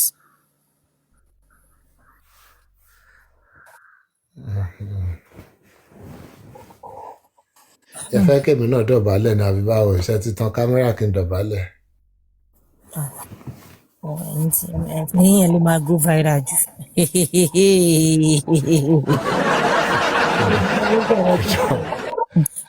kí n dọ̀bálẹ̀ pẹ̀lú bọ́ksà. màá tún ní ẹ gbójú sókè ẹ jẹ́ kán rúkú ní dáadáa. dọ̀bálẹ̀ pẹ̀lú bọ́ksà àti singlet. ẹ gbójú yín sókè dáadáa wọ́n fẹ́ rí yín dáadáa.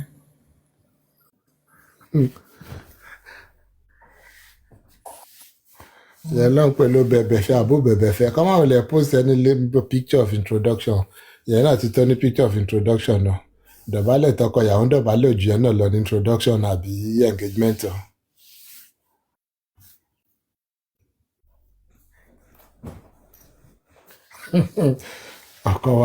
ọkọ wa ní ẹ kí ló tẹ́ post picture nígbà tí wọ́n dọ̀bálẹ̀ ọmọ kan rékọ́dì ẹ̀ ni.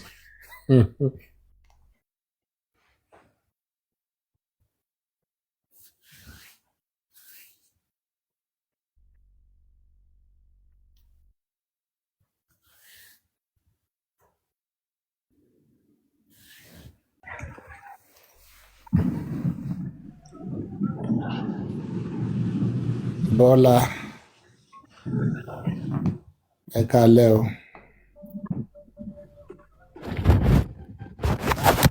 Ọlá 15. Dàpọ̀ ọ ṣèṣì wá sókè ni o. Sẹ́yìn kọ́ lẹ gbé wọn ni. Nígbà tí ẹ bá request kò yí kó fẹ́ kọ́ gbòòwò ni. Àbẹ́yìn ò gbé mi nígbà tẹ́mi ò mọ̀ kí mo request. Ẹ̀dùn mi kí n tiẹ̀ gbọ́ bẹ́ẹ̀ ṣe Ìwé ń ṣe kí ni? ẹ̀yin ò máa fi pé kí n kàn tiẹ̀ gbá wọn sound. Sound lẹ fẹ́ gbọ́ tẹ́wà use mọ́.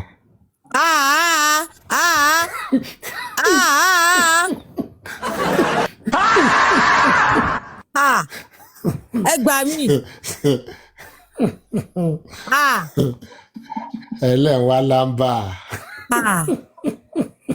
Gbogbo.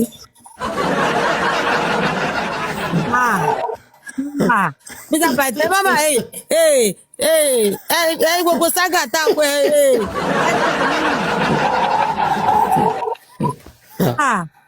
Ẹ̀yin kẹ̀ ẹlẹ́bẹ̀rẹ̀ tó bẹ́ẹ̀. Máyì náà ti ń ṣe saga, abájọ tó ń lọ ọ̀dọ̀ Pamela. Máyì ti lọ ń kọ́ saga o. Ẹlẹ́fẹ́ bọ́ sáǹdì náà. Mo ní wá lọ gbóhùn nílé ẹ̀jẹ̀ ní sáǹdì wo lẹ fẹ́.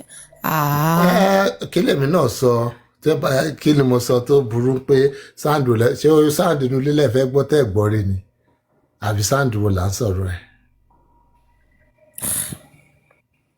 Mi ò sọ̀rọ̀ sound, mo ní kí n máa lọ máa gbóhùn ni mo sọ mi sọ sound. Ohun is sound ní Yorùbá ní English na ohun is sound. Sound, voice, all these things are like synonyms.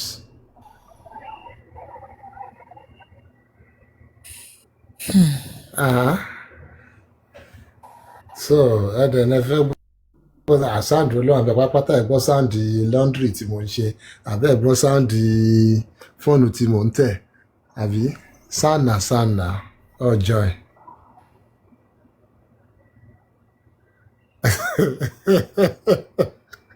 Wọ́n ti fi mi sí saga.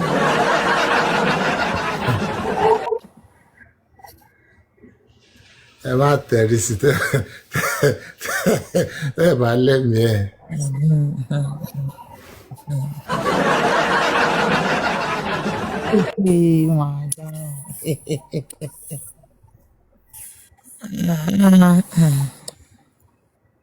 It's okay. Ẹ̀yin gọ́gọ́ lẹ̀ ń fún mi ní get. Mr. Python. Yes, mami. Báwo ni pàtì wa? Ọwọ́ yín ló wà, ó dọwọ́ yín dọwọ́ lọ́hùn. Ẹ̀bẹ̀ láwọn èèyàn ti ń gbaṣọ. Àwọn èèyàn máa ti gbaṣọ lọ jìnnà. Ẹ jẹ́ ń fi àwọn aṣọ àwọn tó ti gbaṣọ wọ̀nyí. Ẹ jẹ́ ń play fún yín. Báyọ̀ yóò ṣáàjì ní sílẹ̀.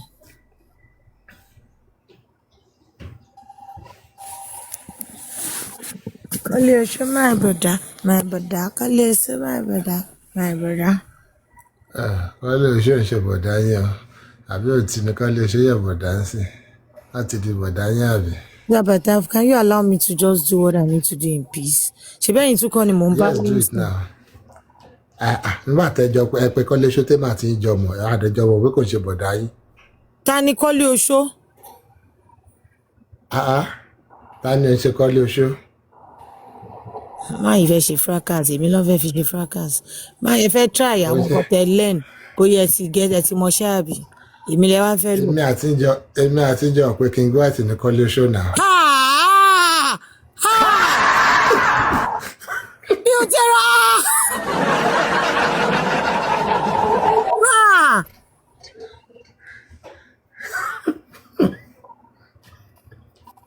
Ṣé o kí mi ò rántí orúkọ bọ̀bọ̀ yìí?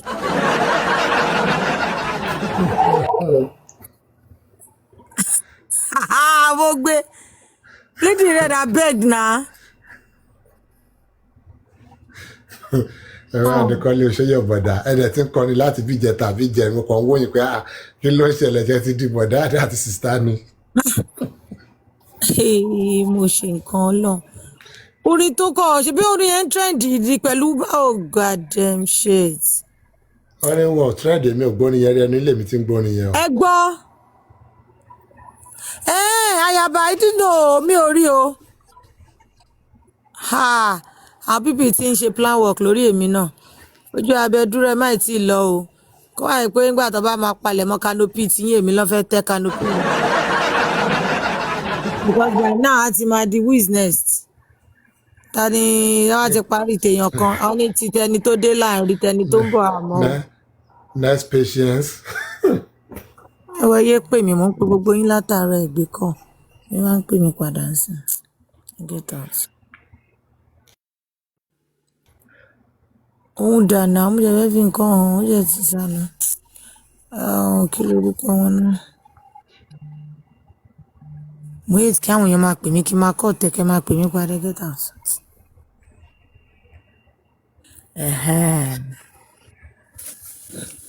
Imagine Mr. Pytha àwọn ibi tí mi ò ro ọ̀rọ̀ lọ lẹ́ ń rọ̀rọ̀ lọ mi ì tiẹ̀ rántí pé bọ̀bọ́ yẹn jẹ́ kọ́lé oṣù ọlọ́run ayaba sọ ẹ táìpẹ̀ lánàá when you get wahala abeg get out.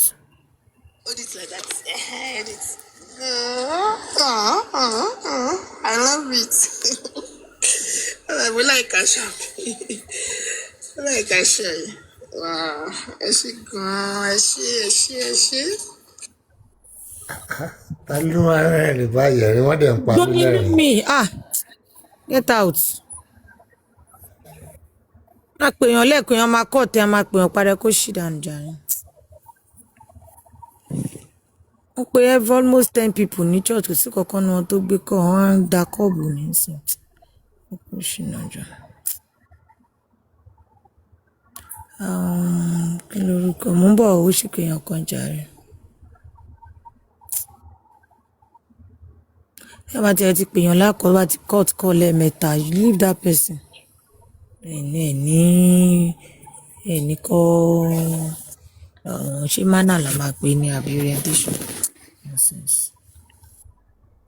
kí ló ṣẹlẹ̀ tẹ́yìn pé mi ń gbọ́ ìgbà tẹ́yìn request bò ní kí n gbé yín sórí àwọn tó wà ń bí báyà mi torí látijọ́ ọjọ́ yìí ẹ̀gùn orí sí tó bá ti ń dípọ́n ń gbọ́rọ̀ Mr. Pytha díẹ̀ máa tẹ sí ti káàkiri bóyá Mr. Pytha wo next one jàre. yes. The quality of the shirt Shengo. is very good. It's not all this kwekwe shirt though. ọmọ bọ́lá lélẹ̀ yìí. I don't want to unpack it so that I will not get it rough. But this is beautiful. èwo ni tán tó wá fi mọ́ wàá báyìí sí nítorí ọlọ́run. báwo lẹ́yìn tún ṣe rí T-shirt tán la fẹ́ aṣọ wò lẹ́yìn báyìí. kẹ́yìn náà wò báwo lẹ́yìn náà ṣe wò débi tán báwo lẹ ṣe wò débi tán. ẹ bá lọ́mọ ẹ ṣe ń ṣe báyìí náà tí bá ṣọ ló yẹ kó ṣọ àṣà rẹ̀ ń tọwọ́ kọ́ ṣọ aṣọ tiẹ̀ láàkọ́. okay. náà kò yẹ ká máa ṣe nǹkan báyìí o. ó ti dá. aṣọ la ní kẹ́ wò ẹ wo bẹ ṣe tẹ pí mọ́lẹ̀ báwo lọmọ owó ṣe ń ṣe báyìí náà. ọmọ yẹn náà ní lọ́wọ́ kí ni gbogbo ìkọlẹ̀ yẹn call náà. attention àwọn èèyàn because aṣọ làwọn èèyàn ń wò. ó yẹ fàṣẹ yẹn wò wá nǹkan ẹ̀dẹ̀dẹ̀ àwò. ẹjẹ́ àwò ègé. prof ẹ ránjú mọ́ dáadáa. láti mọ̀. aṣọ lèmi ní aṣọ yẹn náà mo tiẹ̀ fẹ́ kó clear sincerely títí ẹ yìí clear bó ṣe fi hàn kẹ̀kẹ́ yìí lẹ́yìn máa ní kẹ́ má máa rorò kúrò. ó yẹ àfihàn wáyé tẹ̀lé fẹ́ ṣe screen record náà rẹ́dì. The quality of the shirt is ẹ rí báyìí nǹkan tí mo fẹ́ kẹ́ rí nìyẹn sewing and everything. It's not all this kwekwe shirt though. See I don't want to unpack it so that I will not get it rough. But don't unpack it jọ torí ọlọ́run má unpack it. it's so beautiful. This is so nice. tó tiẹ̀ ń dùn yẹn ló ń pa mí lẹ́nu. ó tiẹ̀ má lọ unpack nǹkan fún wa.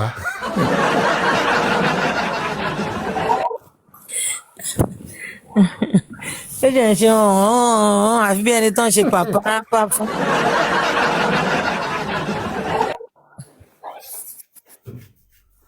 So that's our shirt and kẹ̀ríbà àwọn tó ti gbà á they can testify to the beauty of it like so beautiful So I'm sure every other person can't wait to get theirs. I think so now. I think so. Ẹ jọ̀ọ́ yín tẹ́tí ẹ̀ ti mẹ́sẹ̀gì mi tẹ́lẹ̀ ọdún gbogbo wọn máa ti sùn. Tẹ́ sọ pé ẹ fẹ́ gbà ní Nàìjíríà tẹ́ ẹ̀ jẹ́ tí ì rí gbà please bóyá mo ti chat ti bo chat yín mọ́lẹ̀ please try and say hello to me again now kí n lè copy ẹ̀ because Ọlọ́run gbogbo ẹ ti fẹ́ dojúrú Ọlọ́run má jẹ́ ó dojúrú. Gbogbo ẹ̀yin tẹ́jẹ̀ máa ń ṣe nǹkan léètì yẹn lẹ máa ń jẹ́ pé mo ti arrange gbogbo nǹkan mi tó ti wà perfect but àwọn ọ̀dà lé ní à ń sanwó lọ́la yẹn ti tún da gbogbo ẹ̀rí mọ́ mi lójú. We pin ṣá. Canada should move on Monday or so. Canada Move on Monday or Tuesday. Ó máa move ẹ má wọ̀rẹ́ fọkàn yín bá ó mi. yẹ change the background yẹn àrè yìí comment dáadáa. Kí ni kí n change ẹ̀ sí báyìí? Ṣé nǹkan tó wà ń bẹ̀ tẹ́lẹ̀ ilé lọ́dà pé Ìgbéra pé mo kàn close ẹ̀ tẹ́lẹ̀ ni. Ẹ̀yin nìkan lẹ̀kú kí n rí comment me I no understand the kind phone wey you dey use. àti ìrìn dáadáa ń sìn. US we have somebody I will let you people know. Wọ́n láwọn èèyàn tó a ní US ní Naija ní UK Naija but I still wanna talk to them. So that they can help us. If they can help us, that would be better because especially in US yẹn US yẹn ló ń dẹ́rù bà mí jù. President yẹn ti sọ nǹkan di nǹkan mi mọ́ wa lọ́wọ́. So ká ní mo réyàn tó ń bọ̀ inú mi máa dùn fún ti US so that I won't get any delay. Mo send àwọn nǹkan kan sí bóyá kí n tiẹ̀ máa sọ bóyá mo réyàn tó lè help láti 2 weeks. Gbogbo ẹ̀ báyìí ọ̀dọ̀ immigration ló wà àbí kí ló ń gbé wọn sí káàkiri custom. Wọ́n kó wọn sí. Wọn ò jẹ́ contact wọn ò sọ pé nǹkan kan wọn ò give any reason ó ṣáà dúró. Mr. Pythagoras kí ló ń ṣẹlẹ̀? ó fi rẹpẹtẹ ó ti ṣe president yọ ni àbí kí lèèyàn fẹ́ sọ ju ẹ lọ. Kí ló dé tẹ̀ ń fún mi donut tí mo níbi ń kú? Fún mi lion. Ẹ wá kí mo lọ kó gbogbo lion lórí TikTok. Ẹ̀yin ará ti bá platform mo ti rí lion gbẹ̀yìn sìn. wọ́n sì lọ́wọ́ ni. Everybody ti kó lion sápamọ́ lórí TikTok. wọ́n sì lọ́wọ́ ni. Ẹ ń fún bébì yín ní donut ní nǹkan ọdún. Dábàtẹ́ ẹ̀ máa fún mi ní nǹkan ọdún. ẹ máa bọ̀ wá gbà kan dùn. Ìwọ lọ̀rọ̀ máa bọ̀ ìwọ lọ̀rọ̀ gbígbó. Ọdún ni àbí owó lábìrì kí là ń béèrè kí lọ. Ìbọ̀rọ̀ máa bọ̀. ẹ tó bá béèrè kéré kan la máa ń fún àbí báwo.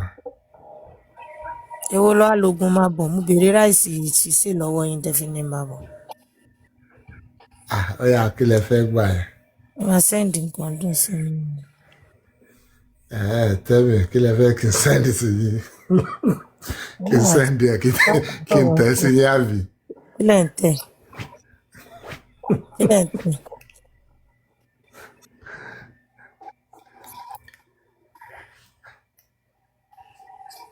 IBK, be careful.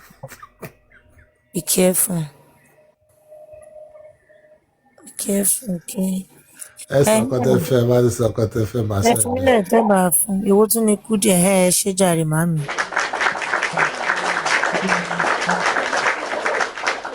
Bye brother. àwọn tó wà ní UK lè máa sẹ́ǹdì kójú sí mi.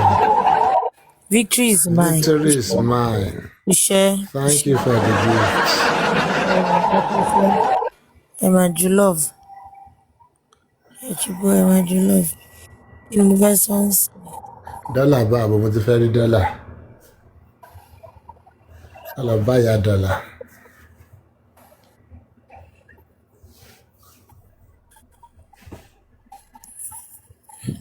No concern me. Fún aláìsàn. Ọmọ ọ̀gbìn yẹn kẹ lọ́rùn nígbà yìí. Thank you Bísí mi dá.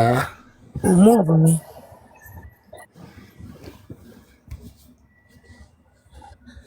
Ẹ̀gbọ́n kan tó ń ṣe ni wọ́n ní tí ẹ̀ bá fẹ́ tẹ̀lẹ̀ tútù yá domi síwájú ẹ̀yin ò domi síwájú sí ẹ̀yin accuse mi pé mo fún yín ní nǹkan dùn. Tẹ́ bá fọmọ láyàn dán mi wò èmi á fún yín ní láyàn tó pọnmọ.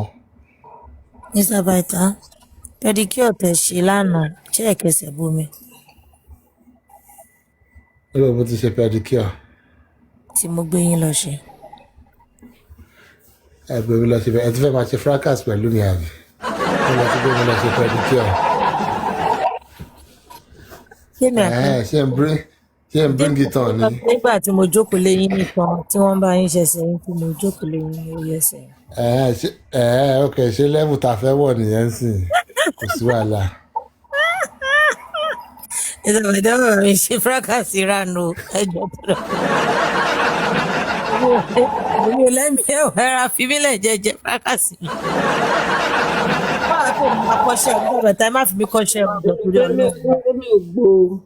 Mi ò ṣeré kéré o ẹjọ́ torí Ọlọ́run má irọ́. Ẹ má fi mí kọ́ṣẹ́ o. Ẹjọ́ torí Ọlọ́run. Kọ́ṣẹ́ mo fẹ́ kọ́ iṣẹ́ ni mo fẹ́ ṣèyìn jiná ni. Ẹ fẹ́ blame me. You wanna blame me? So that next time tó bá tún wá á tún bá yín lé bí akọ.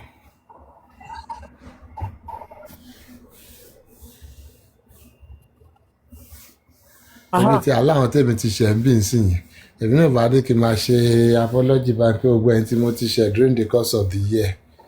Bóyá. You know, I was actually doing that yesterday morning pé okay gbogbo ẹ̀yin tí mo ti ṣe o ní gbogbo kíní yo ẹ̀rídáríjì mi ọmọdé ló ń ṣe mi ò kíní kan the British àti liberation lọ pààrọ̀ yẹn mọ́ mi lẹ́nu náà jẹ́ kí n ṣe èmi tí mo jẹ̀ fẹ́ ṣe ẹ̀mí ló darí mi. Bóyá òun pẹ́ ìṣẹ̀yàn púpọ̀ ni but fún tèmi àwọn tèmi bá ti ṣe in the course of the year bí a kẹ́ check ara yín because I'm sure you must have been doing something wrong tí máa fi lè ṣe yín. No, mo ń bá àwọn tí mo ti ṣe sọ̀rọ̀ ni they have to check themselves. Okay. You guys need to check yourself because next year we go again. So speech tèmi nìyẹn. You got the something. I'm talking to everybody I might have offended in any way or the other. Please check yourself because next year we go again. Go again.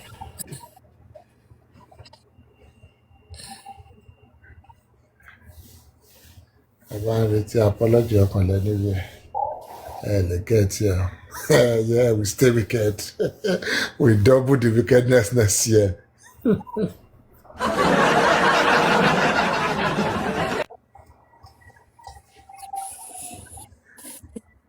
Tèmi. In as much as Mr. Baita ọ̀rọ̀ kíní brother wa yẹn mo fẹ́ sọ mi ì tọ́ láti gbà yẹn again. I'm just tired. Ṣebí ẹ̀yin ni kọ́kọ́ dé sí lọ́wọ́. Ẹni? Mo ní ẹ̀yin ni gbogbo ẹ̀ kọ́kọ́ dé sí lọ́wọ́ kó tó wá sí. Ẹ máa sọ̀rọ̀ yín lọ. Should I go ahead? Sọ̀rọ̀ yín, ẹ go ahead. Ewu lẹ kọ́kọ́ mi kan lẹ̀kẹ́ tó sùn ẹ̀ sùn. Ìjàpẹ̀tà mo ti ń lọ́wọ́ tẹ̀ ń gbé bọ̀. Máa sùn lọ. Ẹ jẹ́ máa sùn. Ọlọ́run mo ti ń ti orí ń dojú kí n má lọ máa sọ ẹ kí tí bá ti ń sọ̀rọ̀ tó lọ off kí ẹ tètè àpè mí padà. Wọ́n á kọ́nà candles ní lẹ́sẹ̀. Yẹ́sì, màmá jẹ́ kọ́ candles sí òun yẹ́sì. Ṣé kìí ṣọ́? Go ahead now. Okay. So gbogbo ilé ẹ̀ka ẹlẹ́kú gbádùn brother wa kan tájẹjọ wà nínú movement yìí náà we all know him. Kí ló ti ń pè wọ́n Ọ̀túnba Wúpètù wọ́n invite gbogbo wa.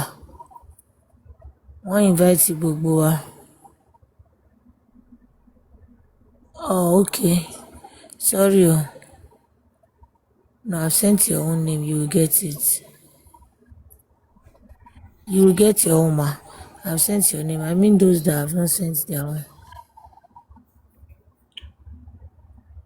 So wọ́n fẹ́ ṣe studio.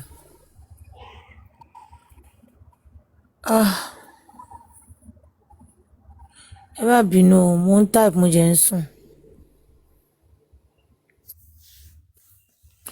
Nǹkan tó ń pè ní multitasking náà nìyẹn. Èmi náà jẹ́ help Sleeping mi and díẹ̀. typing. Ẹ bọ̀ ẹ help mi nígbà tí ẹ pẹ́ sí lórí seat. Ẹ ṣáà wà lórí seat. Ah, Ẹ délẹ̀ náà mo mọ̀ nǹkan tẹ́ fẹ́ sọ. mo ń bọ̀.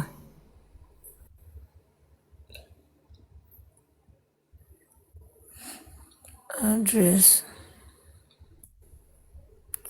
So Ọ̀túnba Owópẹ̀tù, I think I have it on my page. Mo post ẹ̀ síbẹ̀. Studio wọn fẹ́ ṣí studio fún a proper network, proper show kíní wọn tó máa ṣe that we all can always benefit from. So I don't know. So really need oh goddamn shit. Okay, so basically, Oh, thank you. uh, Meeting soon. yeah, it's asking for the support of every well-meaning person. So yeah, we know it's a season where people have spent a lot or where people are spending still. So, but whatever you can do to support his new setting so that they can reach out to many people with his programs and all that. So, rehost, send whatever little or whatever big you have, send it to host. Host Yalefi share collectively on behalf of the platform, so that it doesn't look like, oh, one error is coming from here, two error is coming from there. They don't know it's coming from this platform. So because yeah, it's one of us. It's been there for us. And then one good turn deserve another. So whatever little, and maybe not immediately. It might be after the holidays, after the festive period, because yes, we understand people have, I say, spending season. So whenever, and if it's now also, whenever, anytime, you know, you can always reach out to the hosts. And the bad any account host lọ́wọ́ náà. Ẹ ṣe sí wọn, ẹ dẹ̀ put ẹ̀ sínú bóyá narrative or kẹ́kọ̀ọ́ wọn tẹ́ bá ń send the receipt sí wọn pé this one is for this, so that wọ́n lè collate ẹ̀, wọ́n lè fi ránṣẹ́ sí wọn on behalf of the platform. Ẹ̀yin tẹ́ bá dẹ̀ ti ṣe sí wọn tẹ́lẹ̀ náà, bóyá sí Ọ̀túnba directly náà, yes, a dúpẹ́ lọ́wọ́ yín náà. Ẹ̀yin tẹ́ bá dẹ̀ ìmáa ṣe náà, thank you so much. Yeah, thank you, sir.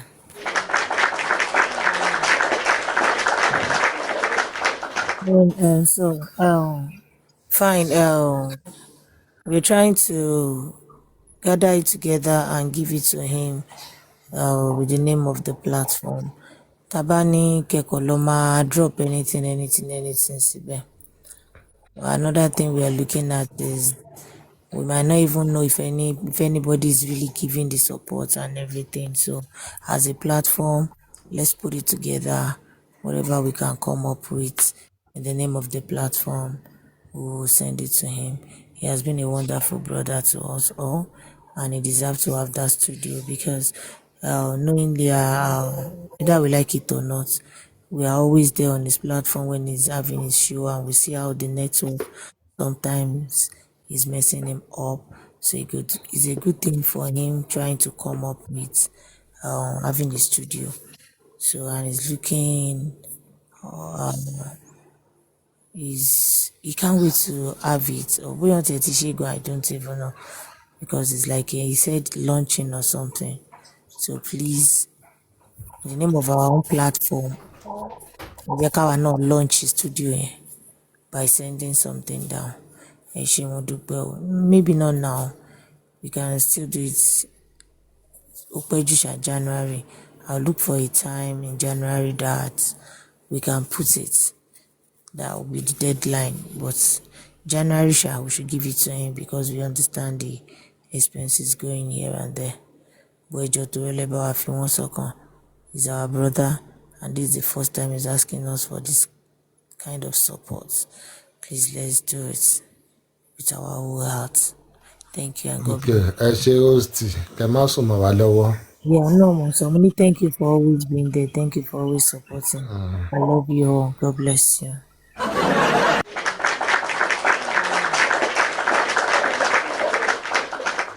Yes. Yes, ẹ̀yin tẹ́ bá ní àkáǹtì host lọ́wọ́, but put it in the Yeah, narrative or when you are sending the yeah, receipt. just put Otumba.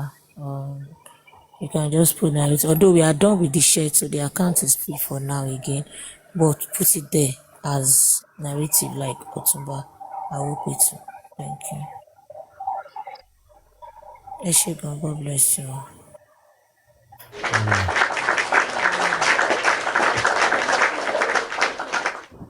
Mr. So, Papa. Maxi Fresh, ẹ wá resume iṣẹ́ káwa lọ fara ẹ̀ṣẹ̀ wa lélẹ̀. Mr. Papa. Yes, host. Hello, Chipaka Zwalale, and because of the job. Gbogbo ìyípadà gbogbo Irọ́ ni. tá à ń lọ gbogbo bẹ́ẹ̀ mo ti rí o. Irọ́ ni. Ìbákan tí wọ́n àwọn profile yìí justice láti jọ mọ́ra rí ìkílẹ̀ náà tún wá ń bí yìí. Are you for real? It's been long I saw him or her here o. Ha! Ọmọ tí àwọn yẹn gbà word wọ́n ti sọ àwọn èèyàn kan ti sọ wọ́n lẹ́nu wọ́n ní their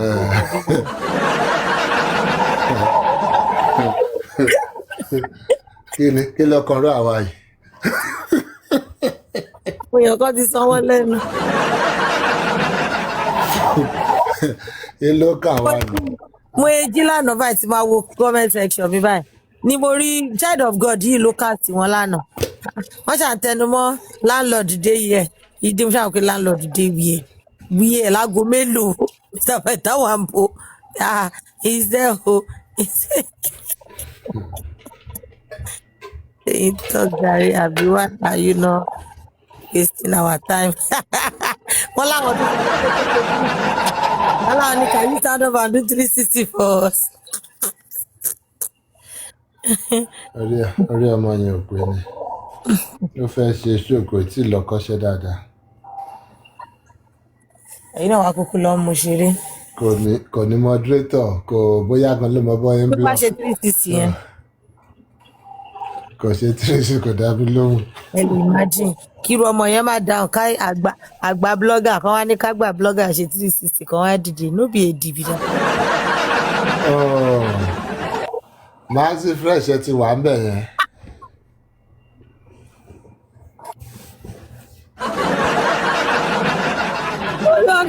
Mr. Pẹ̀tà wá sálọ. Mo ti fẹ́ lé yín lọ́dọ̀. Maxi Fresh Mr. Pẹ̀tà ń pè é. Wọ́n ní ẹ wá gbà Maxi Fresh jẹ́ ẹ máa. Ọlọ́mọ ti travel. Maxi Fresh náà.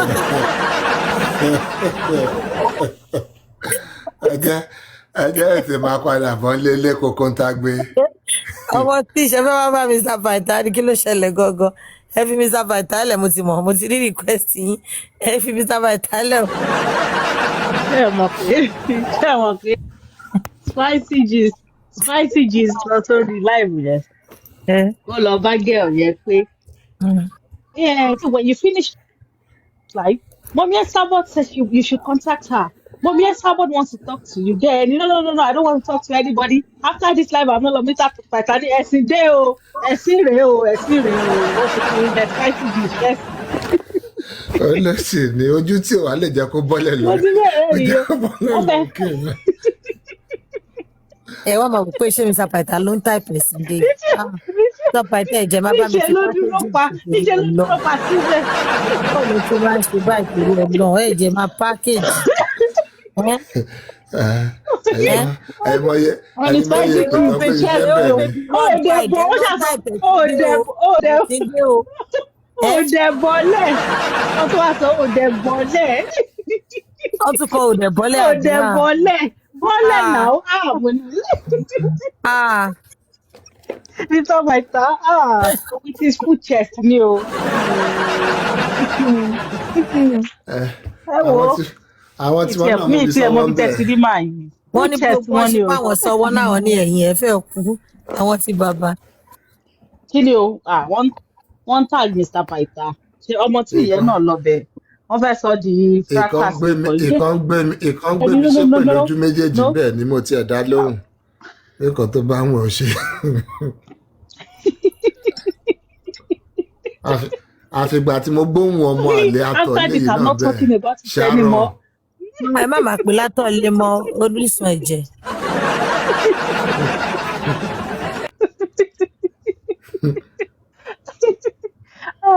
ọmọ mo gbóhùn ẹ̀ ó tún lásán wá pé lọ bẹ̀bẹ̀ ló lọ Kàrímọ́ bẹ̀bẹ̀ lẹ́yìn. ìwọ ló wà lábẹ́ Sharon. ó ní Sharon ó tún ní one Yorùbá name náà yẹn ló máa ń lò wá bíbà ló búkú ni ó ní fake account púpọ̀ ó ṣẹ́rí ní. Mr. Paita àti Bismida àwọn méjèèjì yẹn àwọn náà ti wọn ò ń fẹ́ nílò máa follow fake Bismida account. ni wọ́n fẹ́ máa follow Bismida ni ṣé kí ẹ kàn lo Pythagoras Ìrọ̀ lọ kọ́mẹ́. síbẹ̀ ṣé ẹ kàn lo Pythagoras. ṣé ti ẹ̀rí DP wọn yẹn tẹ́ bá ti rí látọ̀kọ̀ ẹ ti máa mọ̀ báwọn ẹ̀ tó ṣe fẹ́ para pamọ́ nínú Comment comment section section máa ń dùn. DP wọn yẹn máa miss comment section. Mo miss comment section máa ń dùn gan. Oh my God, àná yẹn was so funny. Mo ṣáà rẹ́rìn-ín ni. Comment yẹn for Mr. Paita ní turn 360 for us, let us see you clearly. What did Ojú Abẹ́ do for you gangan? Because gbogbo àròyé yìí ò yé wa. Nígbà tó ń rojọ́ lọ rojọ́ ó yá kí ló Kò rí ṣẹlẹ̀ kankan sọ. níbo lóbìnrin wà olóbìnrin wà nílé ẹ̀ màmá jíjẹ obìnrin àdé house kí wàá di wàhálà báyìí. Mr. Paita, I need the people wey teach you work. They know you no do freedom because tí bá sọ láìpẹ́ mo sọ yẹn pé wọ́n ní ọmọ tí kálí ni mo sọ bẹ́ẹ̀ yẹn fún yín pé Mr. Kind Paita of tó gbogbo fún ẹ wò ṣe máa bí. mi lè believe láyé àgbà tí mo ní fúnra ara mi lánàá. máa yí lásán. Pẹ̀lú full chest wọn ni o full chest wọn sẹ̀ wọ́n ṣàn bí gẹ̀ yẹn pé okay we don hear you but wetin she do for you gangan. Why you go dey tell her make you delete the number? Go and delete it for her now. Ìgbà tí kẹ̀yẹ́ ní kó jẹ́ èmi tiẹ̀ fẹ́ mọ̀ nǹkan tó fẹ́ gangan nígbà tí mo dẹ̀ ní káwọn èèyàn bá a béèrè ṣe tí Bismida dẹ̀ ń bá a béèrè lẹ́nu àpò yá what do you want báyìí ó ti rọjò kí ló fẹ́ káwa public ṣe fún ẹ. ẹ̀yin wo ni public. Kí ẹ̀yin ò mọ̀ kan tó fẹ́ o. Àwọn Mr. Paita. ẹ̀yin wo ni public. Àwọn Mr. Paita ní public. What do you want from the public? What do you want us to do? What do you want us to do for you? Ìgbésẹ̀ náà ní public ṣe ń rò nìyẹn. èmi àti gbogbo yóò sì. Kí ẹ̀yàn kò ní point ẹyọ kan. She should delete his number. She should not post his picture. Mr. Paita ní kò and delete it for her now. Àwọn tó wá pè síjà wọn sọ fún bó ṣe ń rí tó kàn bẹ́ wọlé gàdá. Wọ́n sọ fún kò yé. Kò tí ẹ̀ ní ìjọba sọ láàrin. Akeem náà tán ní kó play voice note tó lá Ojú Abẹ́ ní voice note. Orí àwọn èèyàn kú ẹ fẹ́. Ìyẹn máa ké nírọ̀lẹ́ ẹni tẹ́ fẹ́ fi ṣẹ̀ sí ẹ̀yìn lọ́wọ́ àwọn pàṣẹ sí ṣe ló bú sẹ́kún rọ̀lẹ́ gbogbo ẹ ti dàrú mọ́ nǹkan lójú.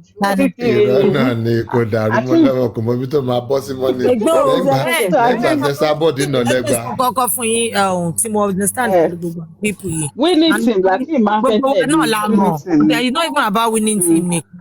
Everybody náà fẹ́ dúró lábẹ́ kínní tó bá ti sáré ganu sáwọn pé ṣé mo rí ṣe àbí pé ò rí ṣe tó bá ti wá rí pé bí ìgbàjọwọ́ gbàjú fẹ́ wá wọn sáré kórí wọlé èmi mọ̀ pé a máa bá dé bí this ó ń sunkún apology kìíní kan mi I know bá tó bá ti rí pé wá ó má dà pé mi ni ẹ rí pé òun kò lè ó ń stream gbogbo live mi tó jókòó sí i ó jẹ́ ìgbọ̀ngàn tẹ́lifíbọ̀dì sọ pé ọmọ eléyìí ò Lima mo yẹ̀jẹ̀ kúrò mo ẹ̀ṣẹ̀ wo fídíò Lima kan tó ń sìn ni tó ní kàn jọ torí ọlọ́ṣọ́ lè yọ orúkọ òun kúrò nínú gbogbo nǹkan tó ń ṣe pé because kò kàn òun kò gbàbí kọ́kọ́ kan òun pé nǹkan tó bá pa wọ́n pọ̀ ní kọjọ yanjú kẹ́nìbọ̀dì má dá orúkọ tòun mọ́ pé because táwọn parent òun bá rí sìn ó ní wọn ò ní mọ̀ pé ọ̀rọ̀ tó ti ṣẹlẹ̀ láti March ni wọ́n ń gbé jáde pé wọ́n máa rò pé ẹ̀rù máa bà wọ́n àbí kọ́ máa rò pé ṣé tòótọ́ lọ́sọpọ́n fẹ́ ṣerú nǹkan báyìí pé so orúkọ òun tó tiẹ̀ ń jáde tó ń fly up and down pé ó ń bí òun nínú that they should stop it. ṣọ́hun náà ṣe fídíò lánàá àbí ìjọba pẹ̀lú àtọ́hún náà ti ṣe fídíò lánàá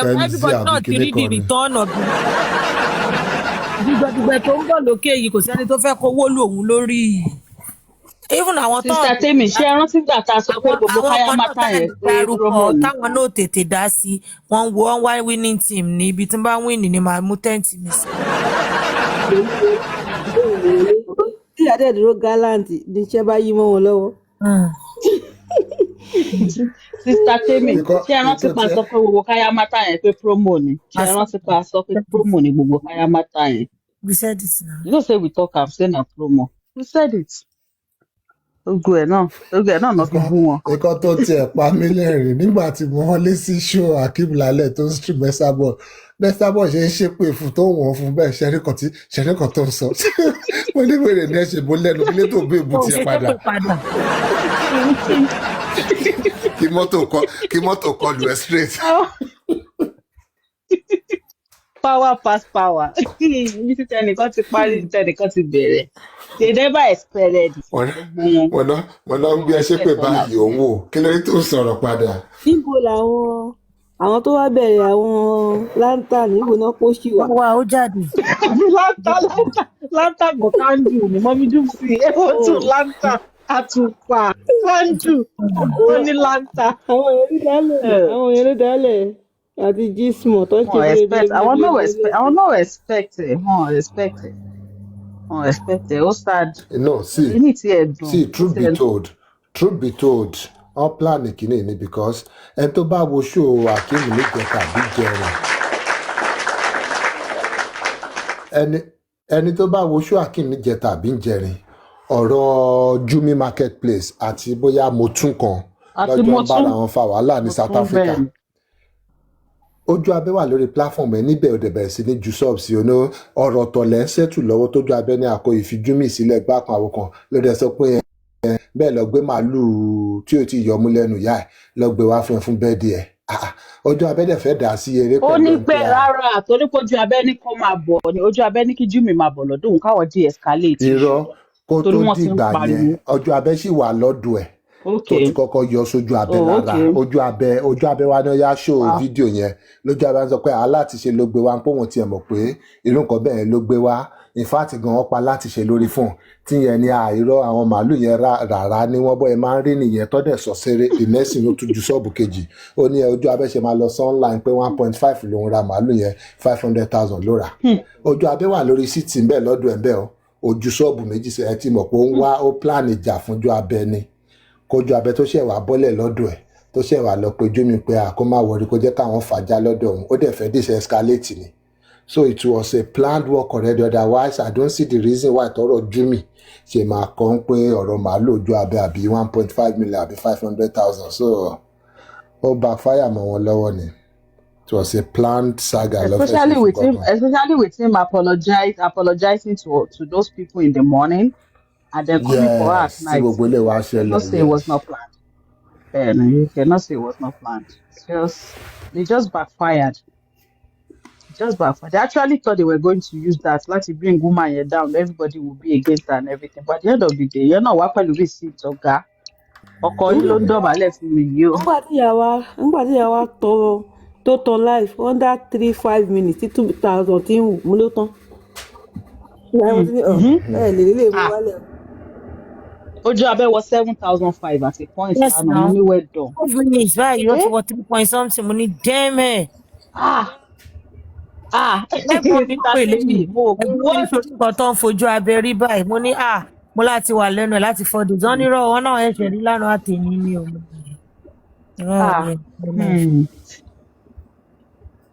Ga o. Ṣé wá níbi tá àǹtí Kádíjà kan fọ́ ní ìdè tẹ́ bá sọ àǹtí Kádíjà àníkẹ́ máa kéré wo ọmọ tí mọ sọ tó ń sọ mọ sọ bẹ́ẹ̀ mọ́ sọrí yìí tún lọ́ọ̀bù ẹlòmíì wọ́n tún kọ́ọ̀lù mi out náà ni kò sí tí ń ṣe sí ó dáńgbà yẹn má bínú in fact they actually thought it was going to be different but Facebook yẹn gbogbo ẹ̀ náà gbé sí Facebook everybody that was the only thing they were blogging láti jẹta sẹ́yìn yẹn the only thing on blog láti jẹta nìyẹn ó go viral. Ó ṣe coordinated attack ni ẹ̀jẹ̀ àfúnjẹ lọ́tún ká àfúnjẹ lósì. Ọlọ́run ọba ayé abìdí yànyàn.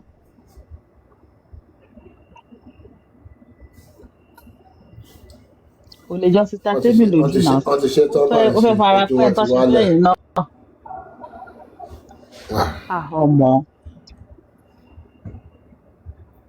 Social media is not a real place. Hmm? Gbà Ah, nígbà tí ojú abẹ náà máa kọ́kọ́ jáde lọ́sàn-án àná èmi gọ̀rọ̀ bí ó lè wẹ̀ nígbà tó pé fún èmi wọn ló left mọ and right. ohun tí wọ́n bá kọ́kọ́ hà ẹ wọ́n máa á mọ̀ pé kọ́ kíni yẹn ti fihàn kọ́kọ́ bá wọn. Kíni yẹn kọ́kọ́ bá wọn. kí ló ṣẹlẹ̀ ṣe eré là ń ṣe ní àbóòtọ́.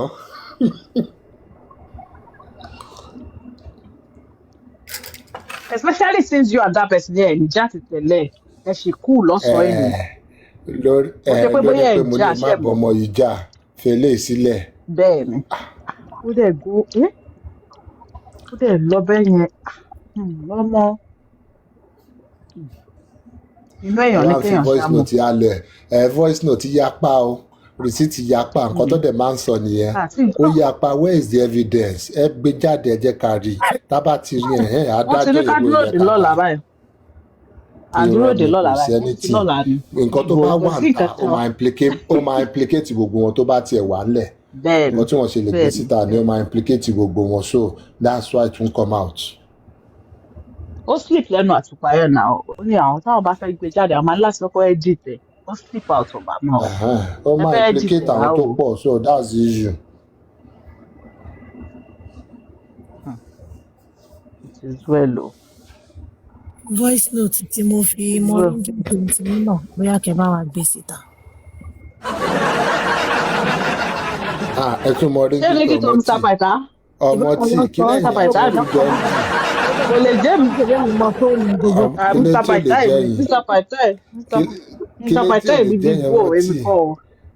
kí Ẹ̀yin ni lẹ́jọ́ ń fà Tatimi tó tún bá jọ mi nírin sẹ́. ìtàn ara yín lọ́wọ́ kò mà sí nǹkan Ẹ̀yin tá ni lè rí lórí ẹ̀yin social media yìí o eléyìí tún ṣó mi lọ́wọ́ ọmọ tí àti Tatimi ṣe gbọ́. Ẹ̀yin ló ń bá mi ní sapàtà. abẹ́ yìí comment section abẹ́ ẹ̀gbọ́n kan tí mo ń gbọ́ ni Ilẹ̀ gbọ́. ìpínlẹ̀ Èmi méjèèjì ti kọ́ ń pàdé tẹ́tí ẹ̀yin ló ń sí bá ẹ̀wọ̀n wí. nǹkan báyìí síra yín. Ẹ̀yin kò lè jẹ́ mi kò gbọ́dọ̀ jẹ́ bẹ́ẹ̀ o kò gbọ́dọ̀ jẹ́ bẹ́ẹ̀. Èmi kọ́ ló ń bá wí. Ẹ̀yin ló ń bá wí ní sapàtà. A dẹ̀ kó ewu ọmọ ṣé sí Tatimi. A kó ewu ọmọ ṣe ṣáà ti di ẹrù. àwọn lọ́fẹ́ lọ ṣe omúgọ̀ ni. Tatimi ṣì wà ń bẹ̀. Mo ṣe wá sókè ní Tatimi. Ẹ kú ewu ọmọ o. Ẹ kú ìnáwó. Wọ́n ṣe ń gbé fúnra wọn báyìí kọ́kọ́ ṣe ti pé she's supposed to move on. àwọn wèrè Báwo kan ṣe ń sọ she's supposed to move on? It's over 2 years. Bẹ́ẹ̀ làwọn kan ṣe ń sọ it's too early. Bẹ́ẹ̀ làwọn kan ṣe ń sọ our husband is still in the mud. Bẹ́ẹ̀ làwọn kan ṣe ń sọ làwọn pé kan ń hey, béèrè pé I saw her na the way she was eating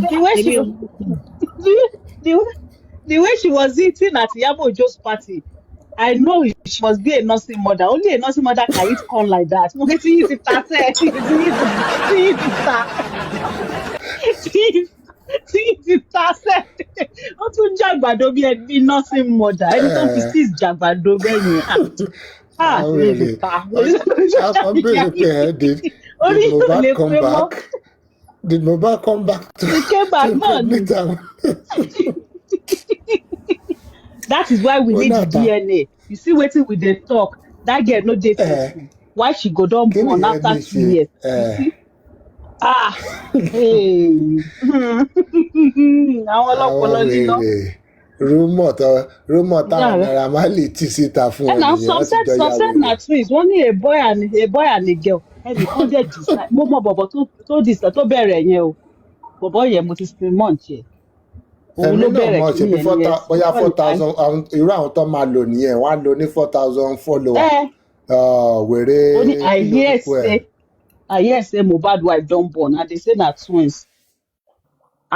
wèrè kinní kan Okay, foreign wèrè kinní kan foreign wá lọ nígbà táwọn èèyàn ń bè lọ́wọ́ ẹ̀ pé bó ló ti rí source what is the source of your information ó wá lọ mẹ́rin tó ní 4,000 follower wá fi síbẹ̀ as source of your information.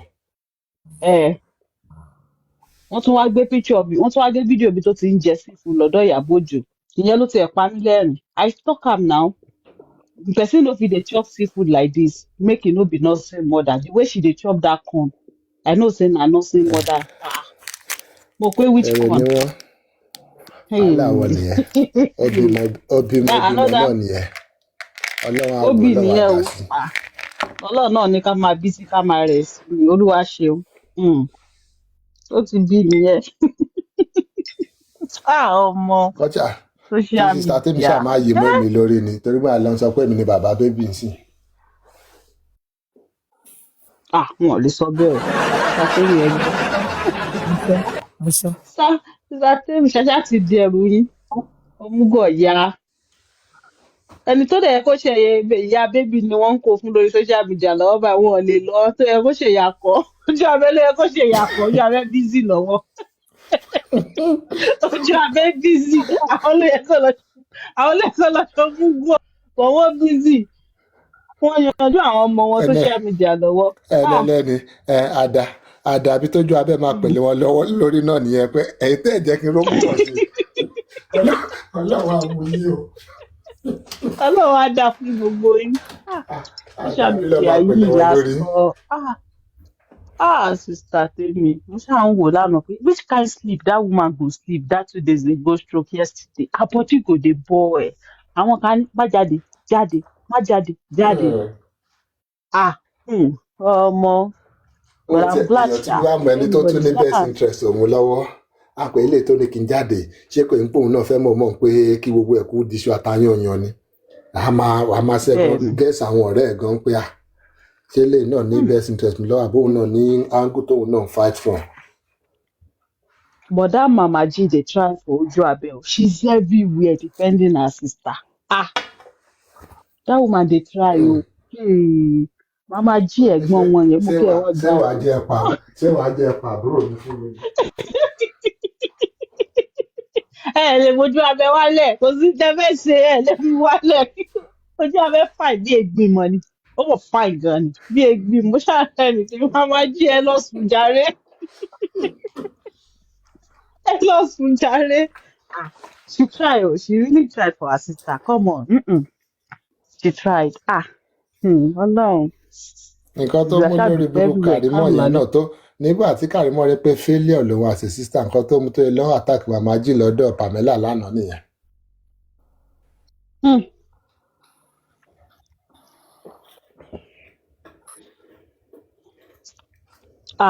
Yeah now. She went to Akimo.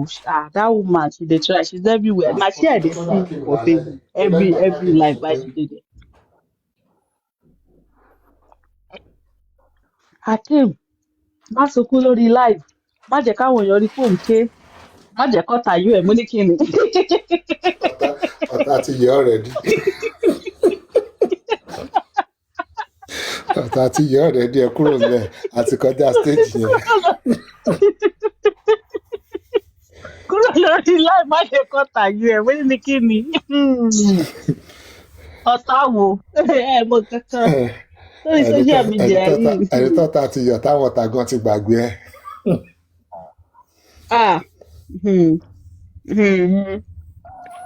In fact, a dúpẹ́ lọ́wọ́ Ọlọ́run. Ẹ ṣàtẹ̀ jẹ́ ká gbọ́ràn lálẹ́ yìí. Àná yẹn ó dé stage kan mi lè gbàgbé bá ṣe ń gbọ́ lọ́wọ́ lẹ́nìkan ní massive fresh bá lọ fi mistake gbé sọ́dọ̀ àwọn york daddy. Sister Temi ní kí ló dé. ọmọ àyà wọn jẹ state ni. Wọ́n ní kí ló ṣẹlẹ̀ ẹ gbé kúrò ń bí báyìí. Bẹ́ẹ̀ lèmi náà move láti ibi tí bá ti gbọ́ bẹ́ẹ̀ làwọn èèyàn ń share live sí pé èwo láì tún lé òkè lè tún ti wà live ọyẹ tún níṣó ń bẹ̀ mo ò tún bọ́ mo tún yẹ dọ́dọ̀ kan léèní náà DMY lọ tún share ẹ̀ náà sí mi èmi nìkan kọ́ ni máa tún dáàbò ilé ẹ̀yìn èèyàn ẹ̀ tún máa bọ̀ ń bì. Bóyá wọ́n tún bẹ́ẹ̀ lòmí sọ̀wọ́ lọ́la. DMY yẹn gangan ló jẹ́ kí DMY yẹn gangan ló trigger Akeem tákìm fi wá fojú abẹ. Ó ti yé yín. Nígbà wo DMY yẹn ló jáde tó lọ wá fún ẹ.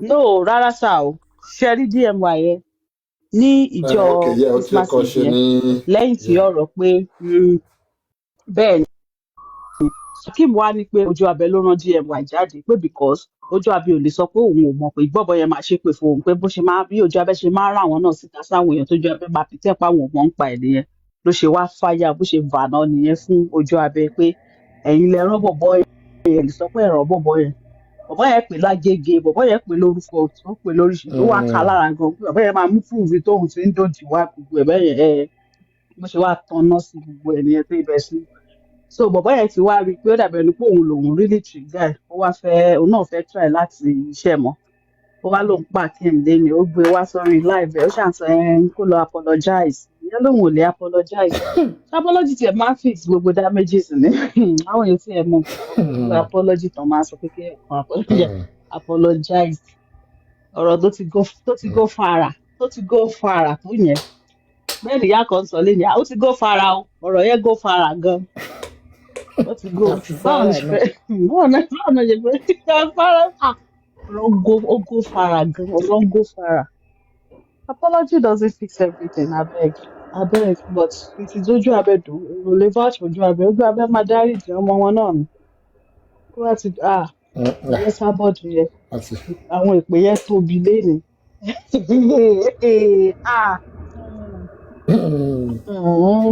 bẹ́ẹ̀ là kí mi ṣe rí bẹ́ẹ̀ ni gbogbo àwọn tó ń tilẹ̀ lórí platform tẹ́lẹ̀ ní ọ̀nà ẹ take it easy ẹ fi màmá sílẹ̀ ẹ má wọrí màmá bí màmá ṣe máa ń sọ̀rọ̀ wọn nìyẹn gbogbo ẹ̀ tẹ̀ ń dúró bẹ́ẹ̀ báwo ni gbogbo èpè màmá àdúrà ni gbogbo èpè màmá àdúrà ló máa jẹ́ fún yín lágbára náà èpè màmá kì í múyàn ẹ máa tọ̀ sádùúrà. a ti sọ fún pé má ti lọ wogun kogun o a ti jẹ́ kó mọ̀ pé má ti lọ fi lè kún ogun tó wà lẹ́ o ọ̀rọ̀ ayọ̀rí at this point o. mo ti fẹ́ rí ẹ má wọ̀rí gbogbo èpè tí bàbá bá ṣe fún àdúrà ló máa jẹ́ fún yín lágbára Ọlọ́run ní kéré.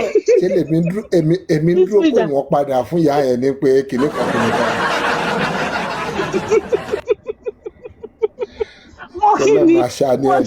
kí ló wá dúró dé. ìyẹn sábà tún lè jáde lóru àwọn èpè yẹn pọ̀ ní ẹ má wọrí àdúrà ló máa jẹ́ fún yín lórúkọ Jésù mo ní kí ni àdúrà ẹ mọ kankan ẹ má sunkún ẹ má jẹ́ kọ́ta yọ yín ẹ má sunkún lórí live ẹ má jẹ́ gbóni ọ̀tá tí eléyìí ọ̀rẹ́ di ọ̀tá tí yọ bàjẹ́ ẹ fi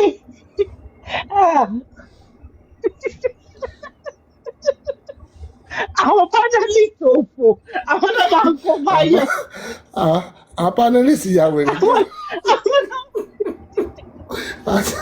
wàá ti jẹyà yẹn sí àṣẹ tó bá fi máa wẹ̀ yẹn wàá rí pé ogun wọn ti fọ́ sára ká ẹ tẹ́lẹ̀ tí kò kí ni ṣó. òní thirty forty àwọn àwọn panelist yà gbogbo owó fà sí rìn ìgbà tó dọ̀rọ̀ èkó wọ́n ní ẹ má sọ mo wá crown yẹn tì crown àbí kí ló ń porúkọ yẹn lọ́dà kí mo wá tí mo rí mọ́ ká ìwọ màá ní backbone bọ̀bọ̀ yìí má dá àwọn èkó yìí ṣé bí ẹ kò lọ sọ́dọ̀ ẹ̀ sábọ̀ pé ẹjọ́ ẹ ṣe bíi 5 fún mi. ṣé mo bọ́ ní ẹ̀sìn ni pé bẹ́sàbọ̀dù ṣe wà yẹn information gbogbo ẹni tó wà ní bọ́ọ̀sì yẹn ló ti nílẹ̀ ọ̀kọ̀ọ̀kan ọkọ̀ máa wọ̀ pé ó yá tó bá bí yín dẹ̀kọ̀ ra kọ́ńbù kẹ́kọ̀ọ́ ra sọ̀sọ́kùsọ pé ó lè dọ̀ lákẹ́ borí ara yín nínú pósí. gbogbo wọn pátá everybody fọ́ sára ni ẹ má wọ̀rí ìyẹn ló ti ẹ̀fọ́ nísìnyí Ọlọ́run èpè yẹn gbogbo èpè màmá ẹ má wọrí màmá táwọn ṣe máa ń ṣe tiwọn nìyẹn gbogbo èpè wọn àdúrà ló máa jẹ́ fún yín lórúkọ Jésù wọn ni ṣé pé yìí mọ Jésù ọmọ social media má lọ jẹ́ kí panelist tiẹ̀ o. nígbà tóun ṣépè tọ̀dọ̀ ẹ̀ fa Kim sílẹ̀ jẹ́ ká Kim sọ̀rọ̀ wọ́n fẹ́ chìtì ọmọ yẹn ni wọ́n fẹ́ chìtì ọmọ wò.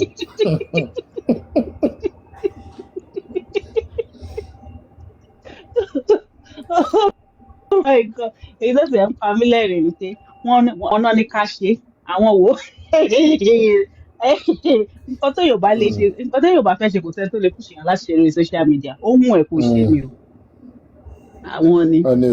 ọ̀dẹ̀ ń gbowó iṣẹ́ ọ̀dẹ̀ ń gbowó iṣẹ́. ẹ fílẹ̀ ẹjọ́ ó bú mi ẹ fílẹ̀ ẹjọ́ ó bú mi ẹ fílẹ̀ àní ẹjọ́ ó bú mi sẹ́ ẹjọ́ ó bú mi evidence wọ èmi ní I work with evidence. nígbà tó tó Àṣẹ, stage kankan ẹsẹ̀ MCB gan wọlé ká ọgbọ́n ní oníṣọ̀kan tó bá fẹ́ sọ gbẹjọ́ tó ló yóò kàn mí àánú MCB dẹ̀ ṣe mí pé ẹni fẹ́ ṣàlàyé ọ̀rọ̀ fún yín ni ẹ tí kì í sì màmá nígbà táwọn yẹn náà nígbà tó ń sọ síwájú tó ń sọ sí ẹ̀mú ni kí ni ó máa dẹ̀ ṣe báyìí ó máa kàn fẹ́ ṣàlàyé kí ni ẹnìkan ni mo understand yín o mo mọ̀ pé gbogbo nǹkan tó ń sọ ẹ̀ wọ́n fẹ́ gan fight ni bọ̀ ẹ̀yin náà sórí rẹ̀ ò burú ẹ bọ́lẹ̀ sórí rẹ̀ ò burú bì kí ló dé tó lọ́dọ̀ dáwọ́ ló ń sọ lẹ́nu.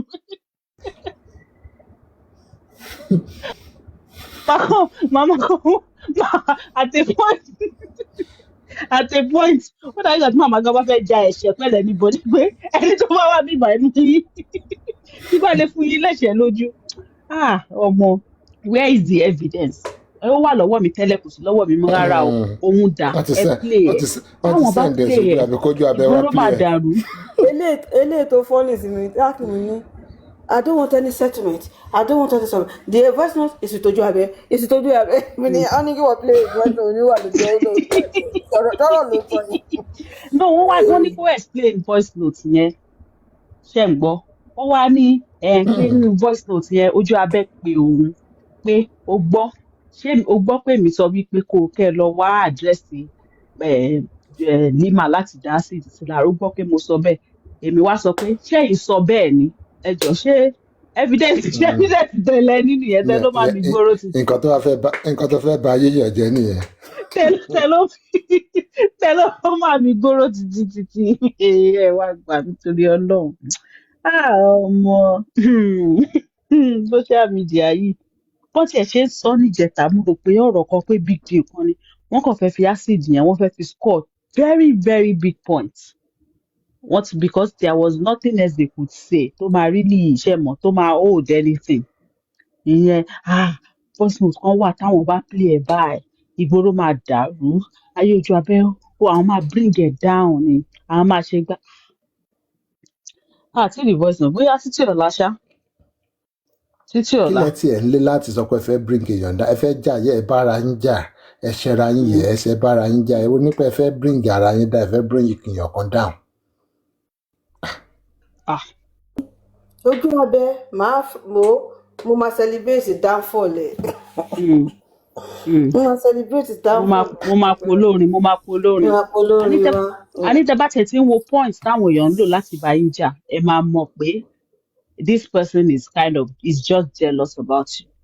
Ó máa rò pé òun fine á wá lògò sójú á wá lo filter á wá máa ṣojú báyìí á wá máa ṣọwọ́ báyìí á wá máa ṣe wò pé. Ìwọ woman yẹn fine o. Ṣé ojú abẹ́? Ojú abẹ́ fine tán yan. Ó fine. Ẹ jẹ́ ká mẹ́gàn kúrò ń bẹ́ẹ̀ o. Ẹ jẹ́ ká mú ẹ̀gàn kúrò na very ojú abẹ́ fine o. Ojú abẹ́ fine gidi. She's fine o. N bá tẹ̀ fẹ́ take side wọn àwọn lantern tẹ́lẹ̀. Atakim the father pé wọ́n lọ apologize fún Lizzy ìyẹn lásán wọ́n sọ pé èèyàn burúkú ni wọ́n. Ìyẹn tiẹ̀ ti tó ti ta ó ti lọ́dọ̀ fún mi o ó ti sọ orí èèyàn tó